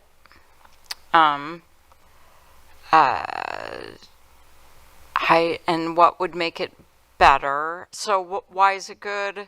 It's close to light rail, as the gentleman just said. It's sort of close to a worker base and a communities, and I think that there's adequate space. It would be a use that would be useful instead of a vacant building. I think it would contribute to our tax base. What would make it better? I do understand, and I heard the planning commissioner talk about, it's people that do this kind of development want to maximize this space, and so it just seems like every available square inch is building and impervious surface. And I would like to get a little further away from the road. I would love to see tree preservation and landscaping, because even though this is a sort of industrial building, the area is actually very tree lined and verdant, and there's a school right there. There's an apartment building just over the bluff. So that would make it better. I also want to be very careful about grading just for the purposes of parking trucks in back of the building. I don't like the idea of that. So just trying to find a way to honor the natural topography there. And it's definitely, to me, too close to the road on one corner. I also do want to be mindful of the traffic because there is a school there and people do live in the area. So I do have concerns about truck traffic and whatnot, but I definitely think that there's merit for a concept to proceed. Thank you, Councilmember Calvert. Councilmember Wilburn. Yes, I also agree that there's merit to proceed. I'm always kind of sad when like a building can't be preserved, even though the Boston Scientific building is not particularly lovely to look at. But I do understand that, you know, the realities that sometimes things you have to demolish. I just, as many sustainable practices as can be implemented. So even from the demolition, can materials be recycled? Can I'll still Councilmember Romali's thing? Can we put solar on the rooftop? You know, what's stormwater handling? All of the so just to be as sustainable as possible and as environmentally friendly as possible would be my request. Great, thank you. Councilmember Maxwell. Yeah, my first job was at American Medical Systems at this building. So I worked there for 3 years. I'm very familiar with the site, and I would say that topography is not conducive to a large block like this. So as a single large block, I would say no, do not proceed. The retaining walls would have to be 2 stories high to get this to fit. So if anything, 2 separate buildings on different grades may be more appropriate for this site, but I do not think it's appropriate to have 1 giant building on this site. Other than that, in the Opus area, we've had some housing redevelopments where we've required when they have a first story is parking garage, and then there's residences above. We've made them put public art murals on that street-facing side, and I would like to see something here that is more reflective of the identity of Minnetonka and the Opus area. This is not farmland in Fridley or what had been a quarry. That's big flat land in Maple Grove, and I think this needs to have those higher quality finishings for this area that is. It's also home for people. It's not just industrial area in this neighborhood. So I would want to see that if this kind of were to proceed. I would like to see solar on the roof if there's going to be a giant flat building. That's something that for me would be essentially non-negotiable. And I'd like to understand the water and utility usage of this, eventually what would be this site, and not to exceed what is currently there. I think lab use, manufacturing use, office use absolutely makes sense here on some scale, but not on this scale. And ideally some trail access as well. Thank you. Okay. Nothing? Okay. Councilmember Romali. Thank you. I'll echo what's mostly been said. There is merit. We need this type of business, this type of building, this structure in the city. It fits the purpose for the comp plan and the designated use for this area. I appreciate from watching the Planning Commission that they're going to use recycle the concrete on site, saving a lot of emissions, and I appreciated that. I do appreciate the designs. I prefer the Nexus or the Arbor Lakes Business Park over the Fridley, something more attractive if possible, reflecting the city. But even more important for me is, trying to minimize the grading. I am not going to pretend to tell you your business and how much you can get on that site. I defer to Commissioner Maxwell that she may know this better, but I would, want to make sure that we're minimizing, kind of grading and site disturbance in terms of the kind of slopes and the topography. And again, the solar-ready roof, if not actual solar, EV charging stations, just all the sustainable landscaping, stormwater, possibly used for irrigation, as other projects have. Distance and landscape buffering, especially, kind of separating from the school, and obviously the traffic concerns with that and the water use. I would just reiterate all those things. I will say, I am also sad that we can't reuse a building. My husband is a commercial building and in commercial building and oversaw the repurposing of an old Costco into the Loeffler building in St. Louis Park. It's won a ton of awards, so I know this can be done. However, that's not our job here. And so, I would say yes, let's go forward on this. Thank you, Councilmember Romali. Councilmember Coakley, nothing? Okay. I will weigh in briefly. I agree with a lot of that's been said as far as how it fits on the site from a grading perspective. I understand the concerns. I think staff would sort through that. So I would defer on that. I think, it's important to me, and I think important to the success of the Opus area to continue to have a variety of uses. I frankly think that if this were a housing project, part of the issue is if we have all the same use, traffic patterns are all the same, and Opus was intended to operate with these different uses, so I'm not overly concerned about the traffic piece. I would like to see it to be attractive. I like the public art suggestion. I want to make sure that the site interacts with, and I'm sure this is something staff would require, but the natural features, the trails, how we're using, how people are using the Opus Park area on bike and on foot. Really important that this site contributes to that and not take away from it, to me. And then I think we're all sensitive to what I believe we're calling high resource use. I would suggest, again, what we're seeing in Opus is housing. I suspect that this type of use that Endeavor has explained would be less resource intensive potentially than a 6-story apartment building. I don't know that for sure. So those are kind of my comments. I do think this is the right project for this site. All right, staff, you have what you need on this. Great. Maybe made this one a little easier for you, hopefully. Moving on. Believe it or not, continuing to have some little hiccups with the iPad. All right. 14E, which is where we'll just crack this encampment policy. Sorry, Ms. Kuzman, we're almost there. All right. 14E, Ms. Wishnak.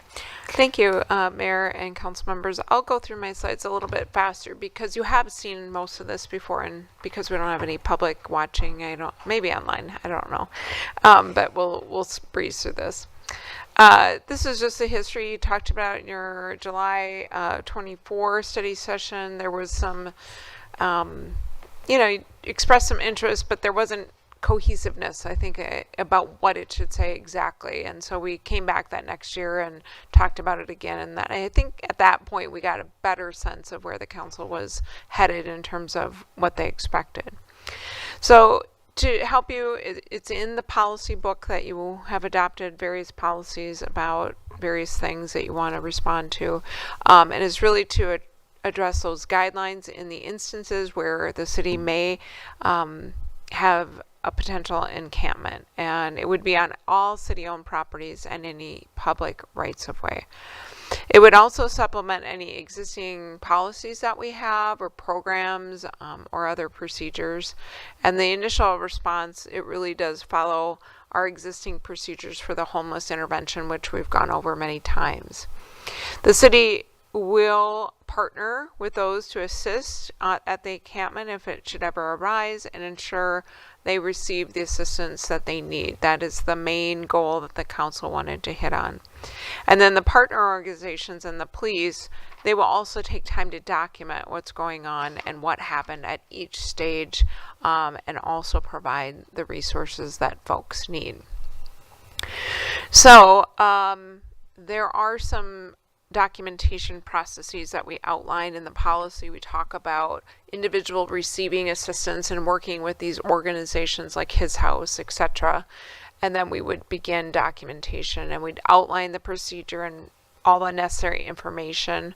We also would look at health and safety issues depending on where it is or how it's set up. There could be other code violation issues. I think of heating is one that often causes problems, fires, or even harms folks that are in the encampment. And then we will use our reporter tool. This report then is reviewed by the city manager, and the city manager has to approve before we actually proceed into an enforcement procedure. And so what would have to be in the report: the location, the site, the summary of outreach that has been completed to date, the summary of police calls the city has received, any public safety concerns that have been heard, photographs or drone photos of the site, and then any explanation of how the enforcement actions will take place and the next steps. This policy, and we talked about this a lot at your last study session, is really to aid and to help people. It's not to criminalize those experiencing homelessness. Enforcement options do have to be considered at some point, and I think we've all seen this play out in various cities. Any enforcement measures that have that will be implemented, it only happens after the city manager looks at it and approves it. And then, and only then, can you then move into the 72-hour window.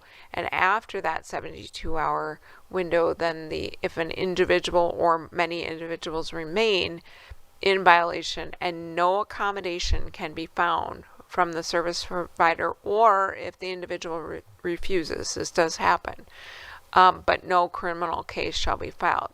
However, the officers have to enforce the city ordinance as a last resort. And if there aren't any shelters or beds available, say a hotel room, which is what we usually do with folks, they would not be penalized for that. After 72 hours, the site is then cleaned, personal belongings are taken. We as a city will take reasonable steps to safeguard that their personal items are taken care of in their absence, and then we would work with local providers to hopefully get them back with their items. So that's the goal, but there's a period of time that we would hold them. Again, prioritizing enforcement in sensitive areas such as parks, schools, and near city infrastructure. So those are areas where maybe we have a little bit more to think about. We also showed this last year when we talked about property ownership, because I think everybody thinks, well, it's always city property. It's not always city property. You could have this happen on someone's private property. It could happen on county-owned property or another agency. Think parking ramps owned by MnDOT or Metro Transit. So we kind of have a chart here that includes the city's regulations and things that deal with camping and public rights way and on parks, and then we move into other scenarios which could involve other agencies. So I just want to maybe make that clear, and we'll just walk through one example and then we'll be done with the presentation. So step one is staff is notified of a possible encampment at, say, the city water treatment plant, which is right down the street from where we are. The officer that goes out sees 4 tents and leaves the resources at that point. So they're telling them already that, hey, there's help for you, there's places for you to go, please let us know. Then the officer calls the service provider and notifies the city social worker, and that does take sometimes a couple of days depending on the situation. But they then start that documentation process. Case management actually occurs, and that happens over a number of days, and a temporary shelter or a location is identified. But perhaps just one individual leaves the encampment, all but one, I should say, leaves and utilizes the resources. So because there's one person remaining, the documentation process continues, and then the city manager has a report to review. And the enforcement actions are identified in the report, and then they decide, the city manager decides on the next step. If action is taken by the city manager, the officer does inform the encampment, or this one person remaining in this case, they have 72 hours to vacate. So it's not that you start there, that's where you end. So I think a lot of people go, you have 72 hours. No, look at all the steps that are happening before the 72-hour notice is happening.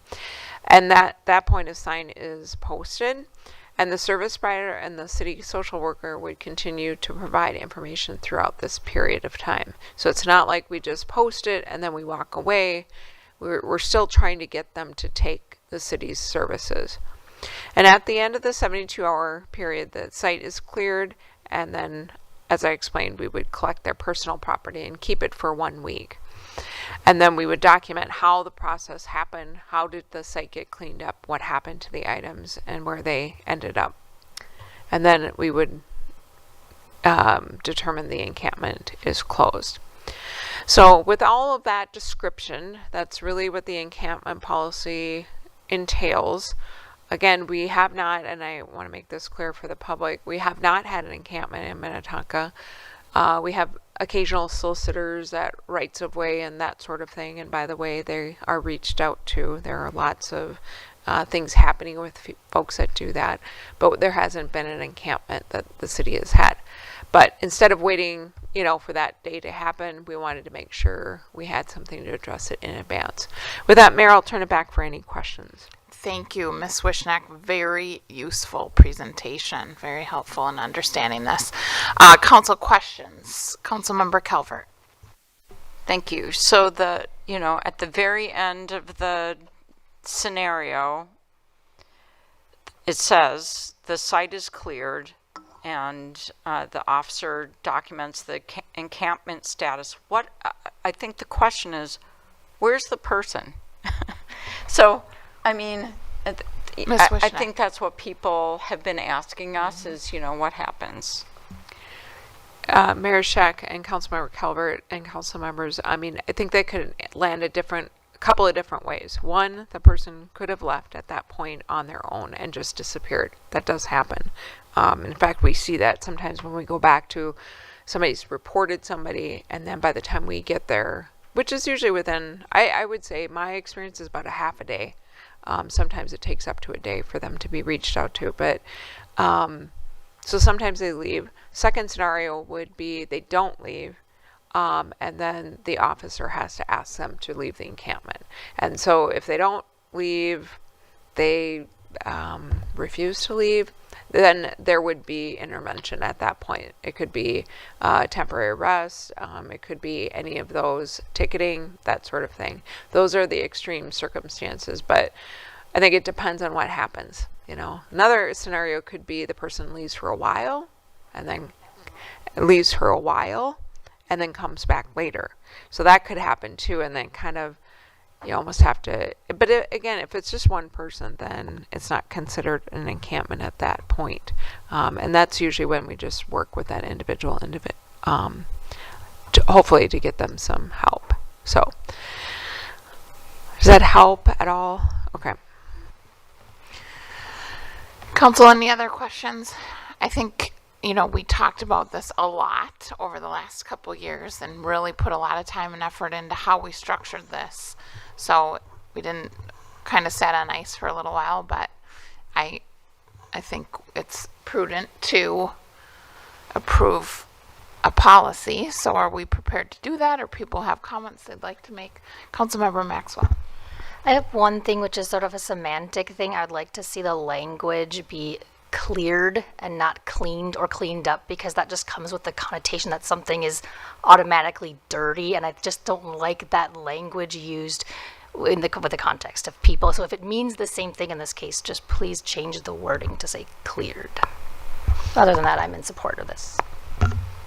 Mayor, I think we can add that. I think we interchange the words here, so I think we just have to be consistent and use the word cleared. Thank you. Okay. Councilmember Romali.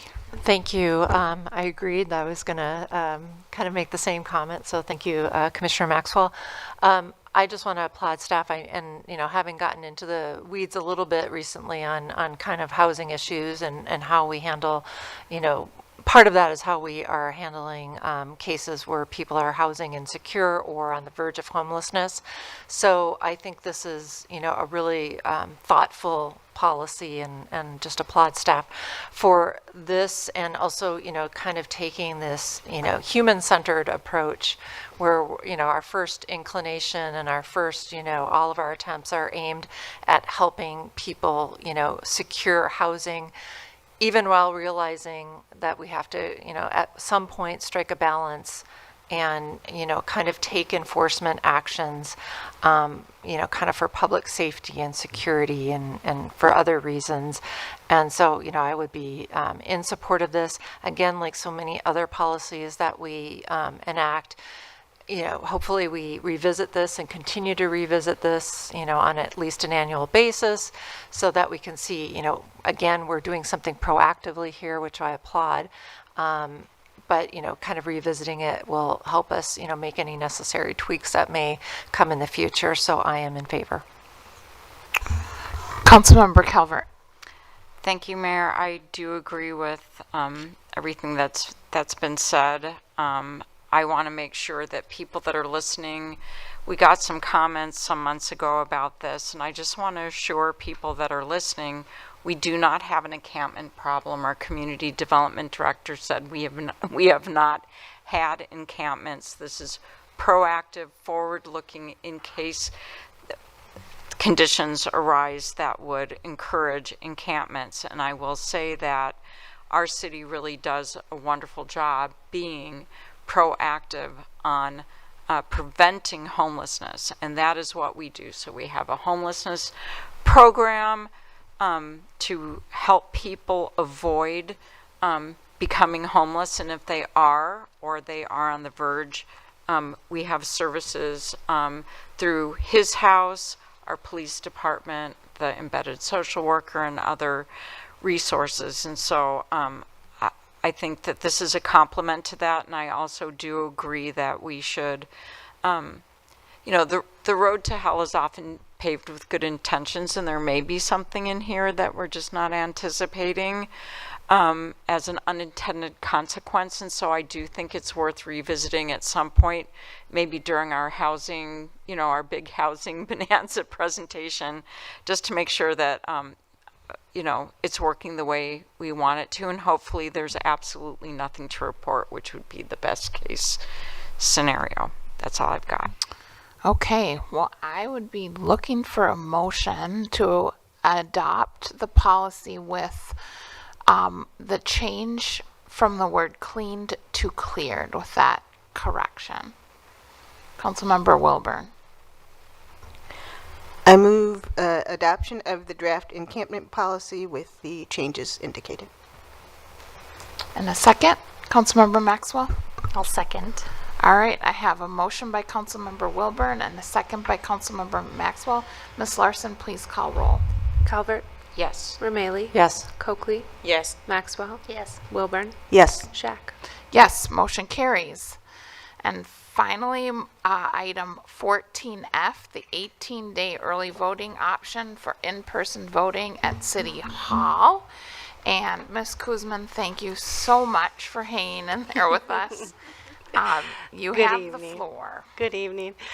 Thank you for waiting for me to be the last one. And I also wanted to thank two of the head judges for being here and hanging out with us through the whole evening. That was very sweet of them. I told them twice, maybe 3 times to go home and rest, and I'd call them in the morning, but they hung in there. So thank you.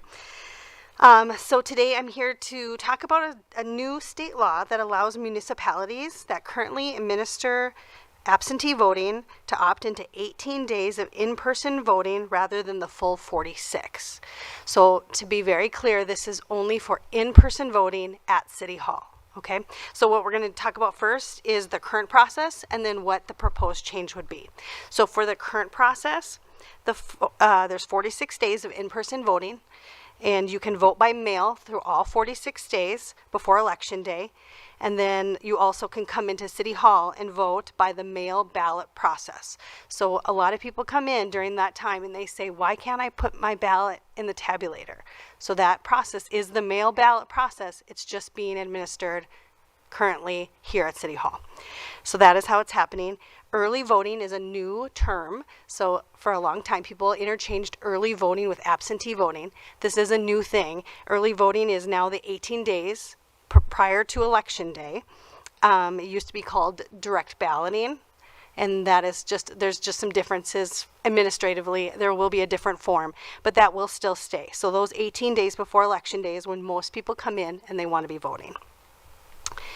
So what we're proposing as a change is the voting by mail will continue for 46 days. Staff will continue to assist those voters with absentee ballots. If they come in and they want an application, we will hand them to them. Most do it online and get it sent to their home, but if they need any help at all, we will be here to help them. They can drop off their ballot in the mail, or they can drop it off here with us at City Hall. And then early voting will kick in 18 days before Election Day, and then that is where we help the majority of our voters. So about 70 to 90% of the folks that vote in person in Minnetonka, they come in during those 18 days. So the next chart shows that. It shows a lot of the numbers. The first column is where I want to bring your attention to.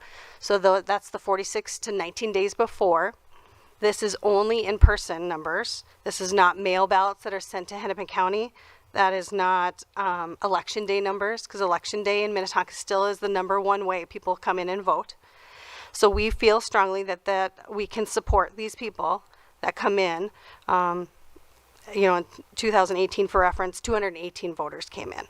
In the state primary in 2022, 145 voters came in. We feel very strongly that we can help them during those 18 days. And then the next chart is, this has to do with municipal elections. This is even lower people that come in during those 46 to 19 days. Unfortunately, legislation doesn't allow for odd year elections at this time, but we do welcome any support pursuing this change in the next few years in the next session. Hennepin County gave us some Q&As to help with frequently asked questions.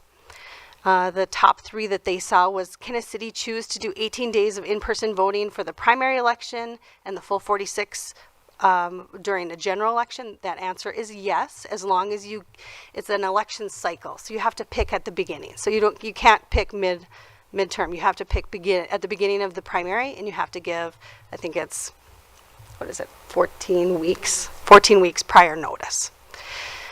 So we would pick that, and we would let Hennepin County know our decision before the primary. The second most asked question is, does this affect any of our healthcare voting facilities, which it does not, or any pop-up voting facilities, which it does not? And then the third question is, can they drop off their ballots still at City Hall? And that is yes, absolutely they can. The benefits that we see doing this is there's no reduction in the ability or access for people to vote 46 days prior to Election Day. We will continue to help people submit their applications online, and we will get their return ballots via mail and have them dropped off to us here at City Hall. This also reduces staffing costs during low volume periods, because we do staff election judges. They come in, and there's some days where they don't see too many people, so that would bring down that cost of those election judges. Historically, that turnout is low. And it also will give us additional time for training and preparation for Election Day, which is our largest turnout. It will provide more time for resources for election judge training and Election Day readiness. It allows staff time to increase and improve voter education and outreach. And it also gives us more efficient and effective absentee voting and Election Day operations. So there are some options for you to consider. We could do 18 days of in-person absentee for primary and general elections. We could do it for all. We do suggest excluding the presidential generals because of the volume. So during that volume time, I would not want to go 18 days. I think 46 would make more sense. The second one would be to do 18 days of in-person absentee for primaries only, or to stay the way it is and keep it at 46 days for all elections. And our recommended action would be to approve 18 days of in-person early voting for primary and general elections, excluding the presidential generals. And with that, I'd take any questions or comments. Thank you. Thank you, Ms. Kuzmin. Council, any questions on this? No? Okay. Well, then let's go into comments. Anybody, staff is recommending, going to the 18 days except for the general presidential. Councilmember Romali. Yeah, just very quickly, I think this strikes a very good balance and still provides access, plenty of access, and the only thing that's changing is for the primaries and the non-presidential generals would be, going to that 18 days for putting it into your to the tabulator. That's really the only change we're talking about, so I think it makes perfect sense. I'll be voting for it. Councilmember Maxwell. Yeah, I agree. I've been an election judge here since 2018 and a lead judge, and the city does a great job of putting on elections, and I feel like this is a great balance of good use of city funds while maintaining voter access. So I'm in support of this. Excellent. Councilmember Calvert. We've always had the best election staff in the state, to the point where our former clerk became the head of elections at the Secretary of State's office, so I defer to your expertise. I'm also on the League of Minnesota Cities Election Task Force, and this is the kind of thing that they are also promoting, just for all the reasons that you state. So it seems like it is striking a perfect balance, and I'm assuming we could change our minds in the future if it did not work out. So all good. Great. Well, it sounds like we've got some consensus. I want to acknowledge our two folks here. Thank you for being here, and thank you for the work that you do, and we really appreciate it. And hopefully we can make your life a little easier. So I would take a motion, or Councilmember Romali.